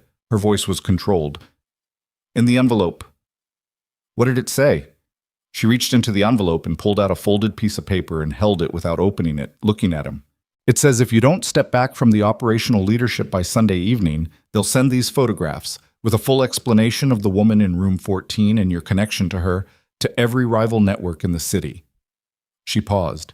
"And it says the woman in room 14 will be moved from Cedarfield before Monday morning to an undisclosed private facility, and that her care will be, it says, contingent on your cooperation." The room was very quiet. He looked at the folded note in her hand. He looked at the photographs on the table. He looked at her face, the tightness of it, the specific expression of someone who has just understood that they have become a point of leverage in something that was never about them. They know who she is to you, Mila said. That she's your mother. Someone told them. He thought about Corral, about the 9 years of operational meetings and the carefully assembled North District files, and the man who had been in every significant conversation for a decade. Yes, he said, so they're threatening her. Yes. She looked at him steadily. Can they do it? Move her. He thought about the operational capacity of what Reeve had assembled, the Galvin backing, the committed votes, the photographs, which meant surveillance at a scope and duration he hadn't detected. They have the resources, he said. She absorbed this. The tightness in her face shifted slightly, not dissolving, but restructuring, the way a person's expression restructured when they had moved through the initial shock of a thing and arrived at the question of what to do about it. Then you have to stop them before Sunday, she said.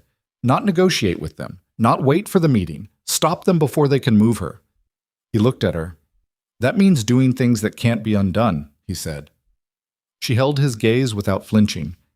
I know what you are, she said. I've known since that morning in the alley. I'm not asking you to be something different, she paused.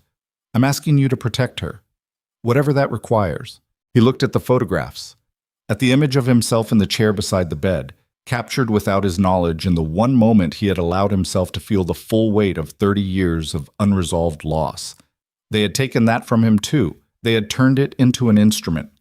He picked up his phone. He called Dex. Sunday's moved up, he said. We're not waiting for the meeting. I want the warehouse on the waterfront secured by tonight.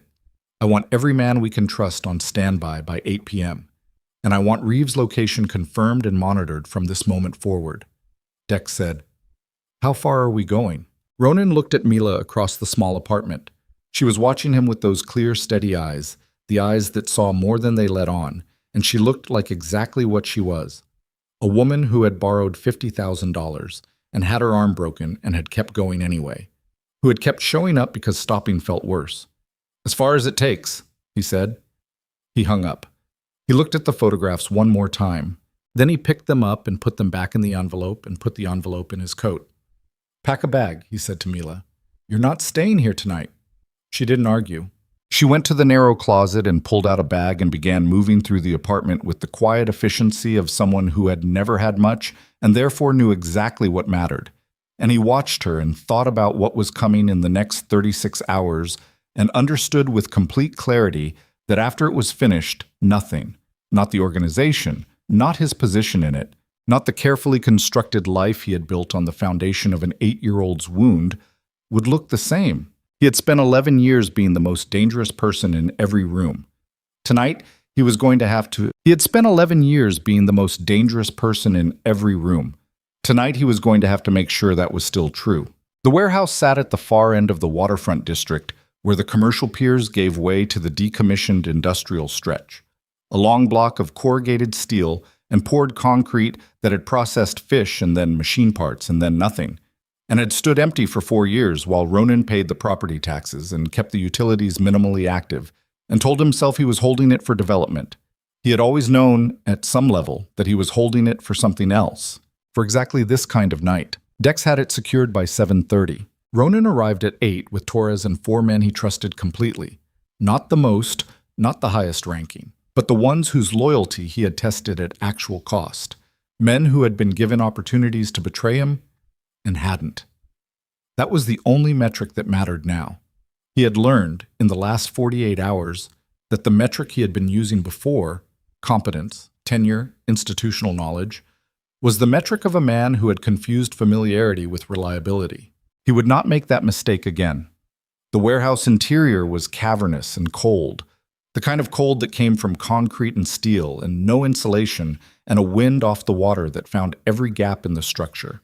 Portable lights had been set up along the central floor space, industrial floods that threw hard white light and deep shadows and made everything look like what it was, a place where outcomes got decided. Dex met him at the entrance. Reeves' location, Ronan said. His building in the East District. He's been there since 6. We have 2 men on the exterior. Dex paused. He's not alone. Cell is with him. 3 others we've identified as East District operational staff. He's expecting Sunday. He's not expecting tonight. Good. Ronan looked at the warehouse floor. The 6 captains. 4 of them are reachable. 2, Marsh and Delacroix, are in Reeves' building. They arrived at 7, which meant the Sunday faction had partially consolidated already, pulling its key votes into Reeves' physical orbit as the timeline compressed. Reeve was a thorough man. He would have contingencies for Korau's disappearance. He would be running his own calculations about what Ronan knew and when he'd learned it and what his response window looked like. He would not have calculated tonight. The 4 reachable captains, Ronan said. I want them here. Not asked. Brought. Dex nodded. He made 2 calls. Ronan walked to the center of the warehouse floor and stood there in the hard white light and thought about the shape of the next few hours. He thought about the photographs, about room 14, about the note that said the woman in room 14 would be moved to an undisclosed facility, contingent on cooperation, and what that word, contingent, meant in the operational language of men who use soft words for hard intentions. He had placed a second security detail at Cedarfield at 6 that evening. Torres's people, discreet, positioned at both the front entrance and the side corridor. The facility director had been informed, not fully, not with context, just with the specific weight of Ronan's voice, and the understanding that nobody entered room 14 without Ronan's authorization until further notice. The director had asked no questions. Some voices were like that. The 4 captains arrived between 8:20 and 8:50. They came separately, each with the specific expression of a man who had been collected rather than invited, and was running rapid internal calculations about what that meant. Ronan looked at each of them when they came in, looked at them the way he looked at everything important, with the total attention that had always been one of his primary instruments, and what he saw reassured him in the limited way that anything was reassuring tonight. Fear. The clean, honest fear of men who had committed to a position and were now in a room with the man that position was directed against, and who were confronting the possibility that they had miscalculated the timing. Fear was workable. Fear meant they were still in the calculus, still capable of adjusting. The men who were dangerous were the ones who had moved beyond fear into commitment, and those men were in Reeves' building, not here. He stood in front of them. He didn't pace. He didn't gesture. He put his hands in his coat pockets and looked at them and spoke. You were in a meeting this morning, he said. A meeting I didn't authorize, at a location I didn't sanction, discussing a motion I wasn't informed of. I know the motion's language. I know the vote count. I know the external contacts. He paused. I also know that none of you originated this. Reeve originated it. Corral backed it. You were recruited, and recruitment looks different from instigation, and I'm making that distinction now because I want to be precise about what tonight means for each of you. He looked at them one at a time. The Meridian suspension stands, he said. The reasons for it are mine, and they're not open to operational review. What happens to the revenue gap is a legitimate organizational question, and I'm prepared to discuss it through the appropriate channels, which are the channels that have always existed and which Reeve chose not to use. He paused. What is not a legitimate organizational question is the motion that was drafted for Sunday. That motion is finished. The meeting it was scheduled for is finished, and the alliance with the Galvin network that Corral built and Reeve endorsed is a line that will have consequences for every man who knew about it and said nothing. One of them, a captain named Briggs, who ran a distribution operation in the Kessler-adjacent districts, said, "We didn't know about Galvin." Ronan looked at him. "When did you find out?" he said. Briggs glanced at the others. "This morning. Reeve mentioned it as he called it a contingency arrangement, a backup if the transition didn't go smoothly." "And your response?" Briggs was quiet. "Your response to learning that your organization's port intelligence had been shared with a competing network," Ronan said, "was to stay in the meeting." Briggs looked at the floor. "Here's what happens now," Ronan said. "You go back to your districts. You're available by phone. You don't contact Reeve and you don't contact anyone in the Sunday group. When this is resolved, we'll have a full captain's meeting and discuss the revenue restructuring properly." The men who were in that room for organizational concerns and not personal ambition will be fine. The men who were there because they saw an opportunity in the disruption will not be. He let that settle. Do you understand the difference I'm describing? They understood. He dismissed them. When they were gone, the warehouse was quiet, except for the water sounds outside, the creak of the pier structures, the distant engine of something moving in the harbor. And Ronan stood in the center of the floor and looked at Dex. "Reeve," he said. "When?" "Now." They took 2 cars. Ronan rode in the first with Dex and Torres. The other car had 3 men who moved through the city without lights in the way that people moved when they had been trained to be unremarkable in the dark. The East District was 20 minutes from the waterfront, through the late commercial stretches of the city where the restaurants were closing and the service workers were moving toward their cars, and nobody looked at black vehicles going north on the avenue with any particular attention. Ronan sat in the back and felt the city move past the windows. He was not afraid. He examined this fact with the same cold precision he examined everything and confirmed it. Not the absence of fear as a performance, not the suppression of it, but a genuine absence. He had been afraid in his life. He knew what it felt like. It wasn't this.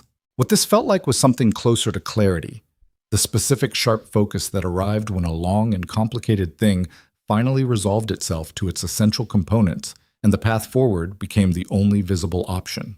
His phone rang. Torres, in the front passenger seat, glanced back. Ronan looked at the screen. A number he didn't recognize. Not one of his people, not any contact in his phone. He answered. "I know you're moving tonight," said a voice. "Reeve." Ronan said nothing. "I respect it," Reeve said. "Genuinely.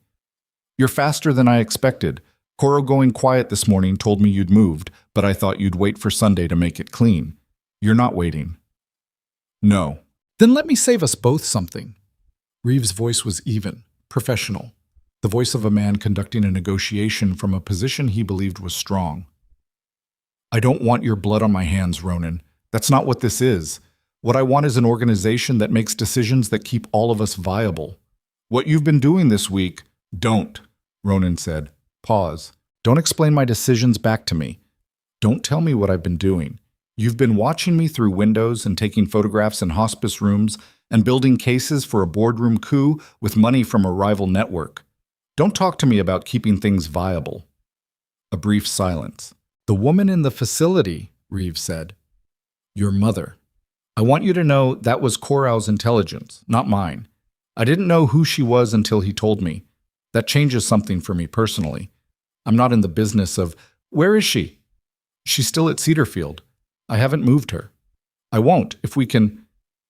"If I find out she's been touched," Ronan said, "there is no conversation. There is no version of tonight that ends with you in a building." The line was quiet for a moment. "I hear you," Reeves said. "Then hear this. Send your people home. You and I will talk. 1 room, no backup. If what you've built this week is genuinely about the organization's direction and not your own advancement, that conversation is available." Another pause. Longer. "And if I don't," Reeves said, "then tonight goes the way tonight goes." He ended the call. Dex looked back from the passenger seat. "He'll have heard the offer as weakness." "Maybe," Ronan said, "or he'll have heard it as a man who's certain enough of the outcome that he can afford to offer the alternative." He looked out the window. The East District lights were coming up. "Either way, we'll know in about 3 minutes." His phone buzzed. A text from Torres's man outside Reeves' building. Movement. East side exit.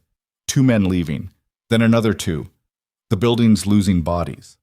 Ronan showed Dex. "He's sending them home," Dex said. "Or repositioning them. Same difference if we're already at the door." The car stopped a block from Reeves' building. Ronan got out.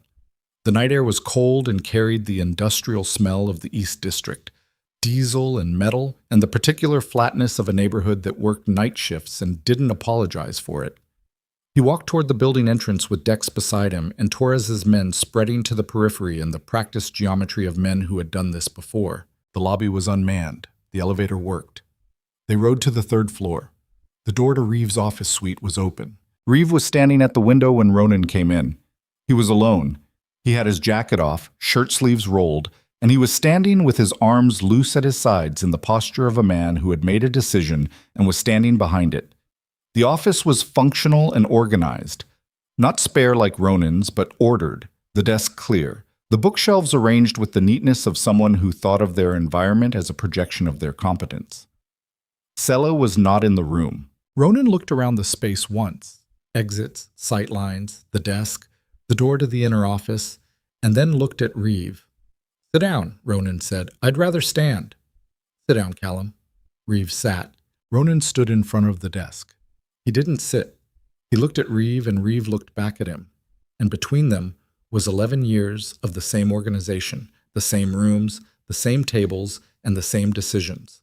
And all of it now compressed into this specific moment in this specific office where one of them was going to walk away with the question settled.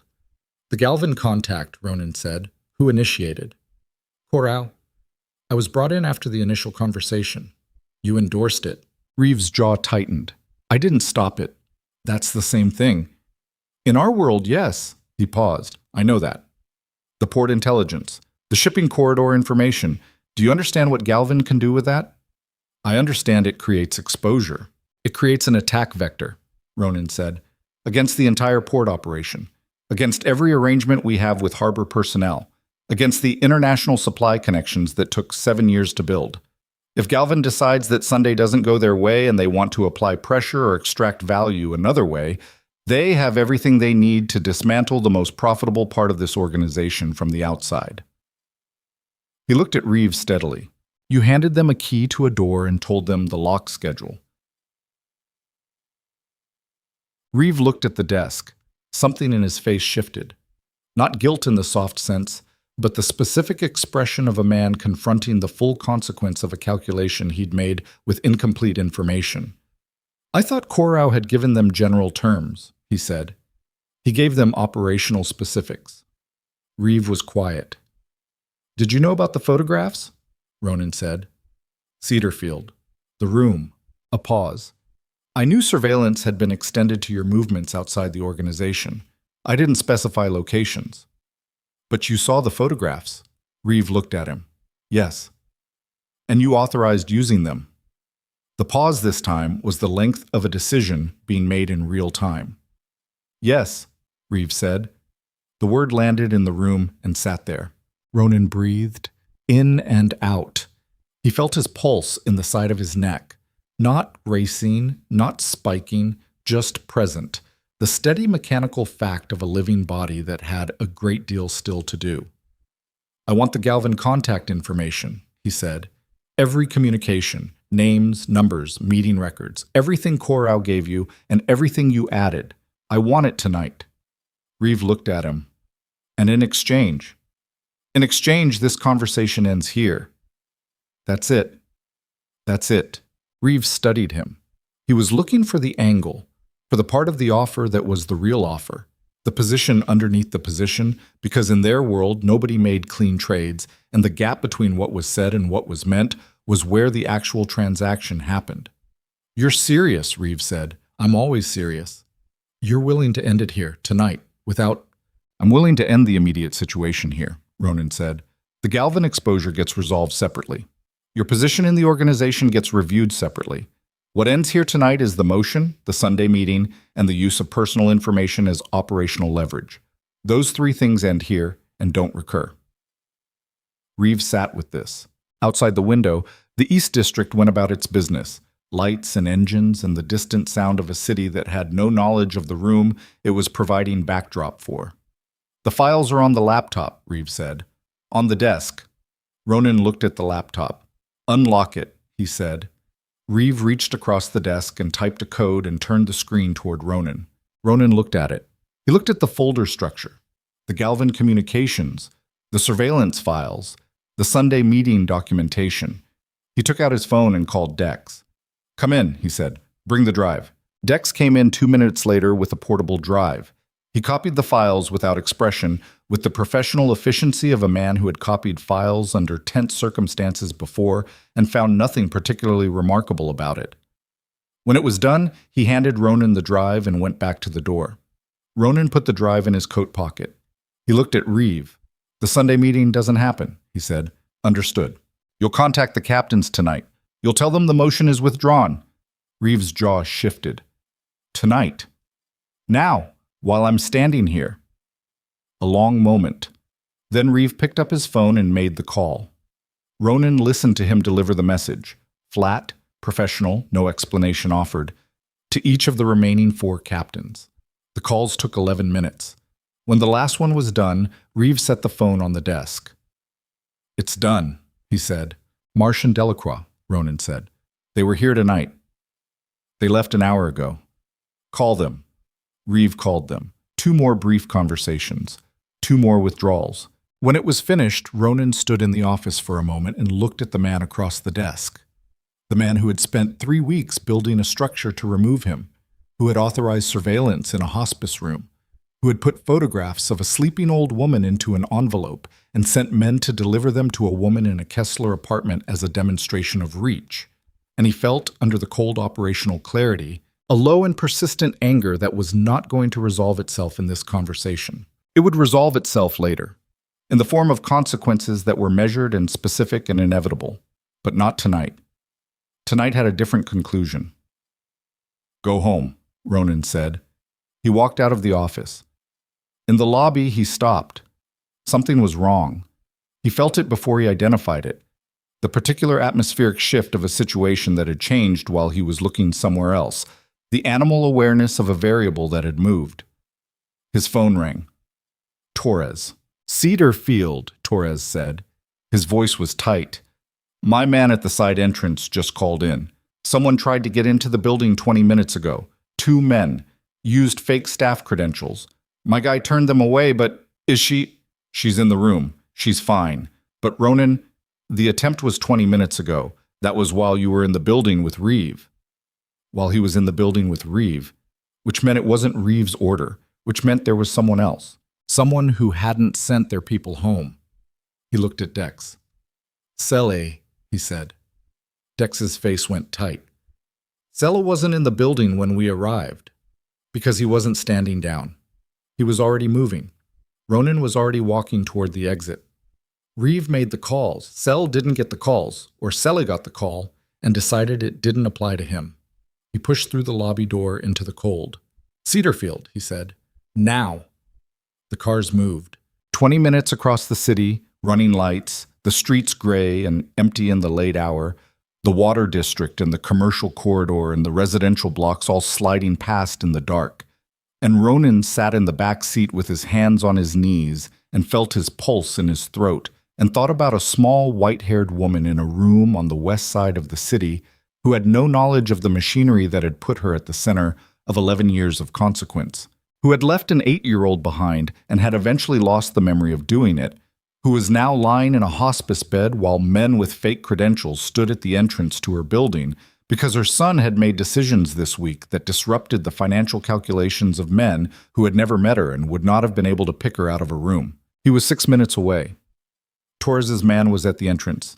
And somewhere between here and there, Selle was moving with the specific purposeful momentum of a man who had decided that the withdrawal of the Sunday motion was an acceptable loss, but that demonstrating capability, demonstrating that the reach extended all the way to the most protected and personal thing Ronan Voss had allowed himself to have, was a message worth delivering regardless of cost. The car accelerated. The city went dark around him. And in a memory care ward on the west side, in a room with a portable speaker on the windowsill, a woman named Evelyn Hale shifted in her sleep, unaware and undefended, while the sun she had left 33 years ago came through the dark at Pichois. The car stopped hard outside Cedarfield's front entrance, and Ronan was out before it fully stopped moving. Torres's man, a compact, quiet operative named Fitch, who Ronan had never spoken to directly before tonight, was at the side entrance where the February dark pooled deep between the building and the neighboring fence line. He had his phone in his hand and his body positioned between the entrance and the street in the practiced way of someone who had been waiting for backup and was relieved it had arrived. "Where?" Ronan said. "They circled to the rear service access," Fitch said. "Parking structure. About 4 minutes ago. 2 men. I couldn't leave the entrance. Ronan looked at Dex. Dex was already moving toward the corner of the building. Torres peeled left without instruction. The two additional men from the second car spread wide in the dark. Ronan went through the side entrance. The corridor was empty, the padded quiet of the memory care ward unchanged. The low, warm light, the thick carpet, the photographs of landscapes on the walls. The night nurse's station was visible at the far end. Paulette was not at the desk. He felt that absence like a drop temperature, and he moved faster, not running, not yet, but the pace of a man who had done the arithmetic on time and distance and found the margin insufficient. He heard it before he reached room 14. Not violence, not of the sound of something breaking or someone hurting. A voice, low and professional and wrong in this corridor, wrong in this ward. The voice of a man who was somewhere he was not supposed to be and knew it and was past the point of caring. He came through the doorway. Two men. One was Celi, standing at the foot of the bed, coat on, hands at his sides, looking at the sleeping figure with the particular blankness of a man executing an instruction he had not emotionally engaged with. The second man Ronan didn't know, younger, thick through the shoulders, positioned near the window. Paulette was in the corner. She was standing against the wall with her arms crossed and her face set in the rigid composure of someone who was very frightened and was containing it by sheer will. She had not been touched. She had been moved out of the way, which was its own kind of statement. Evelyn was in the bed, awake. She had pushed herself partially upright, the instinct of a disturbed sleeper finding a threat without understanding it, and she was looking at the men in her room with the unfocused confusion of someone who had been pulled from sleep into a reality she couldn't map. Her hands were on the blanket. Her white hair was loose around her face. She looked small and bewildered and entirely without protection. Celi turned when Ronan came through the door. His face did not register surprise. He had expected this, had factored it into whatever calculation had brought him here anyway, which meant this was not about achieving the original objective. Reeve had pulled back. The Sunday motion was dead. Cel had come here knowing that and had come anyway, which meant this was now a message, a demonstration, a proof that the reach existed even after the hand that controlled it had been told to stand down. "You got here fast," Cel said. Ronan looked at him. He looked at the bed. He looked at Evelyn, who was looking at him now with the confused attention of someone trying to locate a face in a catalog that kept shuffling. "Step away from the bed," Ronan said. Cel didn't move. Reeve made his calls. "I heard them. That's his choice." He paused. "I'm here on my own judgment." "That's the wrong judgment." "Maybe, but here we are." He glanced at the bed, at the old woman sitting in the tangled sheets, and something in his expression shifted. Not softening, nothing that soft, but a recalibration. "She doesn't know what's happening. She won't remember this tomorrow. I want you to understand that I'm not here to hurt her." "Then why are you here?" "Because you need to understand," Cel said, "that what happened this week, the Meridian suspension, the Galvin files, Reeve standing down, none of that closes the account. You disrupted the organizational structure. You made personal decisions that created operational exposure. And then you walked into Reeve's office and used your name to walk out clean." His voice stayed even, professional. The voice of a man who believed he was being reasonable. Someone needed to demonstrate that clean isn't the same as finished. Ronan looked at him for a moment. He thought about the drive across the city, about Evelyn in the bed behind Celi, confused and frightened and trying to locate something recognizable in a room full of strangers at midnight. He thought about 33 years and the folder on the diner table, and Mila's voice saying she just kept showing up because stopping felt worse. He thought about what it had cost to get here. Not tonight, all of it. The whole compressed, brutal week of it. The decision to look, to follow the thread, to dismantle the machine that had broken a woman's arm in service of a debt she'd taken on to care for the mother he'd spent decades deciding not to look for. Every decision that had led from that booth in the diner to this room at midnight. He was not going to let it end with Cela standing at the foot of his mother's bed, making points about organizational accountability. He crossed the room. Cela moved to intercept and Ronan hit him. Not a managed tactical strike, not the calibrated application of force that operational training produced, but the raw physical expression of everything that had been building since the moment he'd seen Mila's bruised jaw across a diner counter 3 weeks ago. His fist connected with Sele's jaw, and the impact traveled up his arm to his shoulder, and Sele went back into the window frame hard, the glass shuddering in its housing, and Ronan followed without pause. The second man came off the wall. Torres was through the door. What happened in the next 40 seconds was not elegant. It was close and physical and brutal in the way that real violence was brutal. Not cinematic, not choreographed, but the ugly geometry of bodies in a small space, the specific sounds of impacts and effort and pain, the metallic taste of exertion, the way the furniture became a factor, the chair catching someone's knee, the corner of the dresser finding a hip. Torres handled the second man with the efficient economy of someone who had been doing this work for a long time and had learned to remove variables quickly. Sel was on his feet. He was bleeding from his lip, and his eyes were clear, and he was still standing, which said something about him that Ronan acknowledged even as he grabbed him by the collar and drove him backward toward the door. "You're done," Ronan said. His voice had no performance in it, no volume, no heat, just the flatly certain register of a man communicating a fact. "You're done in this organization, you're done in this city, and if I see your face in any district, any operation, any building connected to anything I'm involved with after tonight, I will end your ability to be present anywhere." Sele looked at him. His jaw was swelling and his breathing was sharp, and he held Ronan's gaze for a moment with the stubborn dignity of a man who had lost, and was not going to make it worse by pretending he hadn't. "This isn't over for you," Sel said, "even if it's over with me." "I know," Ronan said. He pushed him into the corridor. Dex was there. He took Sel. The second man was in Torres's hands, conscious and cooperative, in the way that people became cooperative when the alternative had been demonstrated. They left. The corridor was quiet again. Ronan stood in the doorway of room 14. Paulette had moved from the wall to the bedside. She was speaking to Evelyn in a low, steady voice, the practiced calm of someone returning a frightened patient to the ordinary, smoothing the blanket, checking the pulse with 2 fingers at the wrist, keeping her body between the bed and the door in the residual protective instinct of her profession. Evelyn was looking at the doorway, at him. She was looking at him with the uncertain focus of a woman trying to place something she couldn't quite locate. Not recognition, not the clean arrival of a face from memory, but something adjacent to it. The way you looked at a word on the tip of your tongue. The sense of proximity to something known. He came into the room. He sat in the chair. Paulette looked at him. He looked at her. Something passed between them that wasn't words. "I'll be at the station," she said. She left. He sat in the chair beside his mother's bed and looked at her, and she looked at him, and the room was very quiet. "You were here before," she said.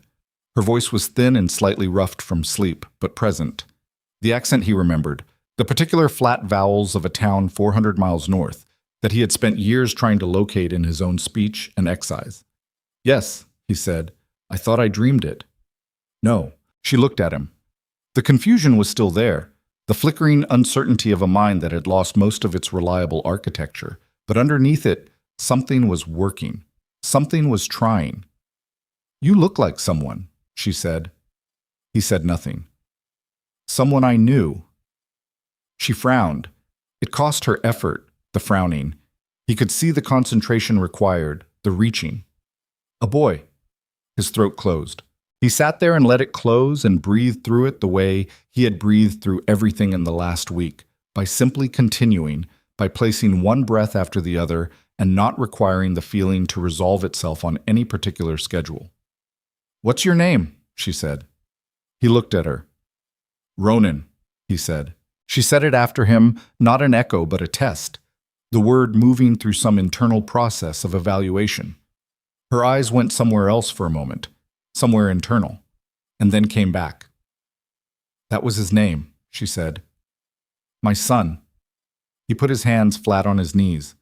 "I know," he said. She looked at him for a long time.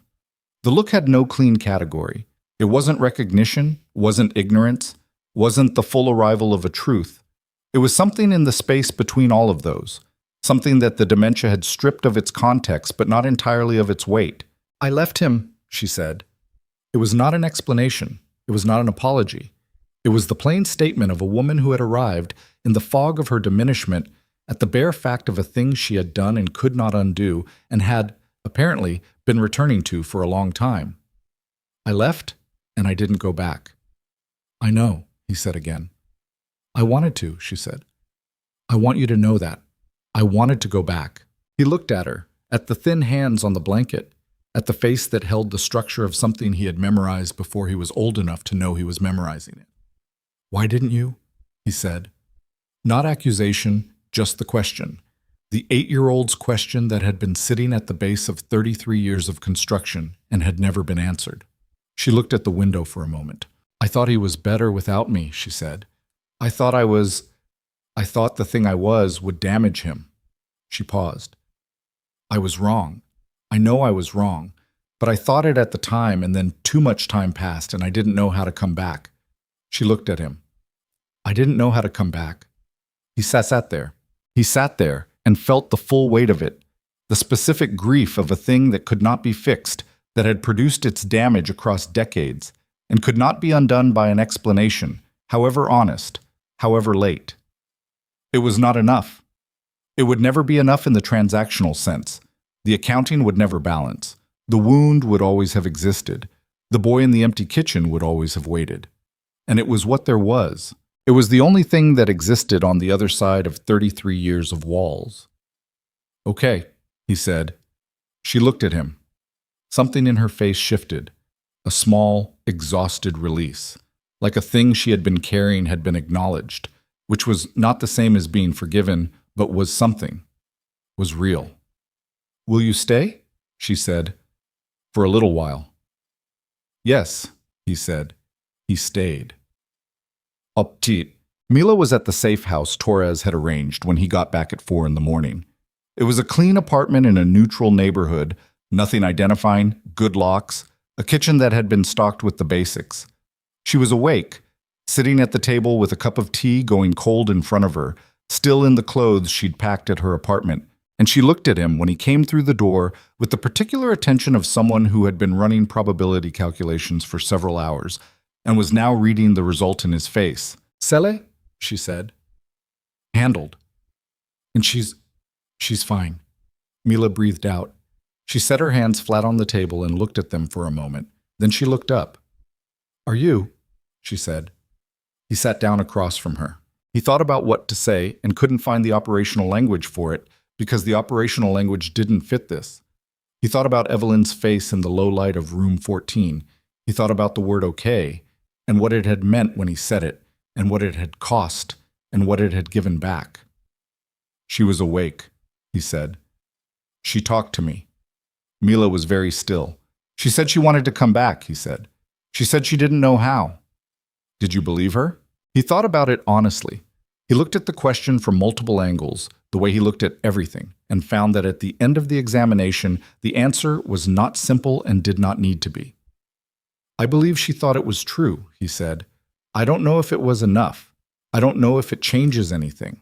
He paused. I don't know if it needs to. Mila looked at him, the clear, steady brown eyes that saw more than they let on. What does that mean? She said. It means I sat with her for an hour, and I let it be what it was, he said. Not what I needed it to be. Not what would have made it right. What it actually was. He looked at the table. An old woman who made a choice that destroyed something and couldn't fix it, and has been losing the memory of it. He paused. And a man who built 30 years of his life on the damage. She said nothing. I'm not the same person I was 3 weeks ago, he said. I don't know exactly what that means yet. I know the organization is going to have to change. I know the way I've been running it, the Meridian model, the Kessler operations, the entire framework of feeding on the people who have nothing. I can't go back to that. Not because it's strategically untenable, though it is, but because I know what it does now. I've seen it in a woman's broken arm and in a $52,000 loan taken out in a diner neighborhood to keep a stranger alive. He looked at her. I can't unknow that. Mila was quiet for a moment. The organization doesn't disappear, she said. Not a question. An understanding of the real. No, he said. It doesn't disappear. It's still dangerous, and it's still what it is. But what it feeds on changes. That's in my control. What I build it on top of is in my control. She looked at him steadily. Is that enough for you? It was a serious question, and he treated it as one. I don't know yet, he said. But it's what's true right now, and I'm going to work with what's true. She nodded. She picked up her tea, found it cold, set it back down. You should sleep, she said. So should you. I've been trying. A dry note entered her voice, brief and human. It hasn't been a cooperative effort. He almost smiled. It was a small thing, barely a shift in the set of his face, but it was real. 3 weeks later, the city was doing what cities did in the first days of spring. Hesitant and unconvinced, the cold still present in the shadows, but the light arriving earlier and staying longer, finding its way into places that had been gray since November. The construction sites were active again. The park trees were producing the first tentative green of budding leaves. People walked differently, slightly less defended, the winter posture of hunched shoulders and lowered heads beginning to ease. Mila's cast came off on a Tuesday. She stood in the clinic hallway and turned her right arm over and looked at it. Thinner than the left, the skin pale where the plaster had been, the muscle atrophied from 12 weeks of immobility, and flexed her fingers slowly and felt the specific fragile newness of a thing that had healed but was not yet what it had been. That afternoon she went to Cedarfield. Evelyn was having a good day. They happen less frequently now, the good days, the ones where the fog lifted enough for real presence and real exchange, but they still happened, and this was one of them. She was sitting in the chair by the window when Mila came in, and she turned and her face arranged itself into the particular expression it made for Mila, the one that combined recognition with something that went beyond recognition. The face you made for someone who had shown up consistently enough to become part of the permanent landscape of your diminished world. Your arm, Evelyn said. She reached out and touched the wrist gently. All healed, Mila said. Good. She held the wrist for a moment. Her eyes went to the door. Is he coming? Later, Mila said. He said he'd come tonight. Evelyn nodded. She turned back to the window. Outside, the sky was doing something with the late afternoon light that fell just short of beautiful, gray and gold at the same time, the particular palette of early spring in this city. He came 3 times this week, Evelyn said. Not pride, not exactly. More the simple documentation of a fact that mattered. He sits with me. He doesn't talk much, but he sits. That sounds about right, Mila said. Evelyn made a sound that might have been a laugh in another register. He has his father's way of being quiet. She paused. His father was a quiet man too, quiet and hard. Ronan got the quiet, but not all the hard. She tilted her head. Or maybe he got a different kind of hard. I don't know. I don't know him well enough yet. The word yet was quiet and real and carried in it the awareness of how little time remained for the knowing. Mila set the speaker on the windowsill and turned it on. Something slow and instrumental, the kind of music that didn't ask anything of you. They sat together in the good light. Ronan came at 8. He came through the side entrance, nodded at Paulette, walked the corridor he now knew by feel. The particular placement of the light fixtures, the way the third room on the left had a door that didn't fully close, the sound the floor made near the nurse's station.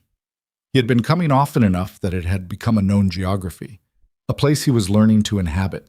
Mila was in the hallway when he arrived. She had her coat on and her canvas bag over her shoulder and her right arm free of the cast, and she looked in the specific way she sometimes looked when caught in an unguarded moment, like exactly what she was. A tired, unsentimental, completely ordinary person who had done an extraordinary thing by accident and was still trying to understand the shape of it. They stood in the corridor for a moment. She's awake, Mila said. Good day. How long? An hour, maybe? Hard to say. He looked at the door to room 14, the slightly warm light underneath it, the sound of something slow and instrumental coming from the portable speaker on the windowsill. I brought something, he said. He reached into his coat pocket and took out a photograph. Old, the edges soft with handling, the colors faded to the particular warmth of images from before everything went digital. It showed a woman in a yard somewhere, laughing at something off camera, her hair loose and longer than it was now. her face younger and unguarded and caught in the unself-conscious happiness of a moment that had not yet become a memory. He had found it in a box in his father's storage unit, a box he had not opened in 20 years, that he had carried from apartment to apartment and building to building without ever looking inside, because looking inside was the one thing he had not been ready to do. He had opened it last week. Mila looked at the photograph. She looked at him. "She'll like that," she said quietly. He put it back in his pocket. He looked at the door for another moment, not hesitating, not stalling, just pausing at the threshold the way you paused at things that mattered to acknowledge that they mattered, to give them the weight they deserved before you walked through. Then he walked through. Evelyn turned, and her face did the thing it sometimes did on good days, the uncertain reaching, the sense of proximity to something known, the flickering arrival of a recognition that was never quite complete, but was never entirely absent either. She looked at him the way she had looked at him 3 weeks ago on the night the men had come, the night the ward had been wrong and frightened, the night he had sat in the chair beside her and said, "Okay." "You came," she said. "I said I would," he said. He sat in the chair. He reached into his coat and took out the photograph and held it out to her. She took it. She held it close and looked at it for a long moment. Something moved through her face, not pain, not the sharp edge of grief that a mind fully present would bring to a photograph from a life now mostly gone. Something softer and less precise, the warmth of a thing recognized from a great distance. "I was happy that day," she said. "I know," he said. "I remember." She looked at him. He held her gaze.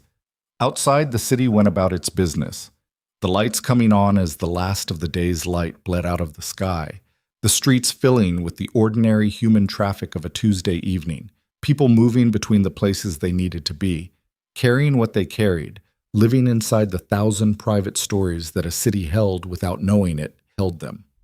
The music played. The room was warm. Evelyn looked at the photograph in her hands, and then looked at the window, and then looked at the man in the chair who had his father's quiet and a different kind of hard and had been coming every week to sit with her. And she said, with the specific simple clarity that arrived sometimes in the good hours, "I'm glad you found me." He breathed, in and out. "So am I," he said. It was not a resolution in the clean sense. It did not restore what had been taken. It did not rebuild the 8 years that had preceded the kitchen and the absence, or the 33 that had come after. It did not redeem the men whose bones had been broken, or the women whose arms had been shattered, or the 162 people in 64 Meridian accounts whose debts had been structured to be inescapable. He had discharged all of them, quietly, through the corporate architecture Corau had built, and each discharge was a real thing, and none of them was sufficient. None of it was sufficient. It was what there was. He understood, sitting in the chair in room 14 with the music playing and the city going about its indifferent business outside, that this was the actual texture of the thing. Not the dramatic break, not the moment of transformation that cinema promised and life rarely delivered, but the slow, grinding, repeated choice to keep showing up, to keep sitting in the chair, to keep coming through the door. When coming through the door cost something. The empire remained. It was still dangerous.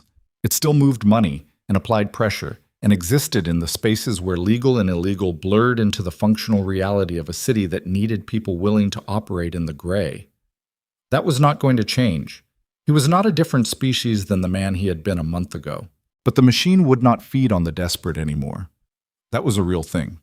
That was a line drawn in a place that hadn't had a line before, and he would hold it, at whatever cost the holding required, because he had seen what it produced when there was no line, and he could not unsee it. Evelyn's eyes were closing. The good hours always ended in sleep. The effort of presence was exhausting in a way that rest was the only resolution for. Her head dropped slightly toward her shoulder, and her breathing changed, and the photograph remained in her hands, held loosely now, her fingers relaxed around it. Ronan reached over and gently took the photograph from her hands before it could fall. He looked at it for a moment. His mother's face, young and laughing, caught in a moment from before everything that came after. He put it back in his coat pocket. He sat for a while longer in the quiet room with the music playing and the light from the window making the particular late evening pattern on the floor that he had learned to recognize over the last 3 weeks, And he thought about nothing specific, which was unusual for him. Not the organization, not Reeves' ongoing demotion, not Corral in his supervised apartment, not the Galvin situation which Dex was addressing through channels that would take months and require patience. Not Celia, who had left the city and whose absence Ronan monitored the way you monitored a removed variable, aware it could return, not spending energy on the anticipation. He thought about the diner, about 2 a.m, twice a week, and the particular amber light of the place, and the sound of the grill, and a woman with tired eyes who brought coffee without being asked, and said, "You look like you haven't eaten anything real in days." He stood up. He pulled on his coat. He looked at Evelyn, small and still, and breathing slow in the hospital bed, the photograph somewhere in his pocket, the music still playing on the speaker she'd brought, the light laying gently across everything. He walked out. In the corridor, Mila was leaning against the wall, waiting, because she had somewhere else she needed to be and had stayed anyway. They walked out of the building together into the spring evening, and the air was cold but not cruel, and the city was doing what it did, indifferent and continuous and full of the 1,000 ordinary transactions of people trying to get through to the next day. He didn't say anything for half a block. Then he said, "She fell asleep with the photograph." Mila looked at him. "Good," she said. They walked. The city moved around them, and somewhere behind them, in a room on the west side, a woman named Evelyn Hale slept in the light of a spring evening with music playing, tended and not alone, which was not everything and was not nothing, and was, in the end, the most honest thing that could be said about any of it.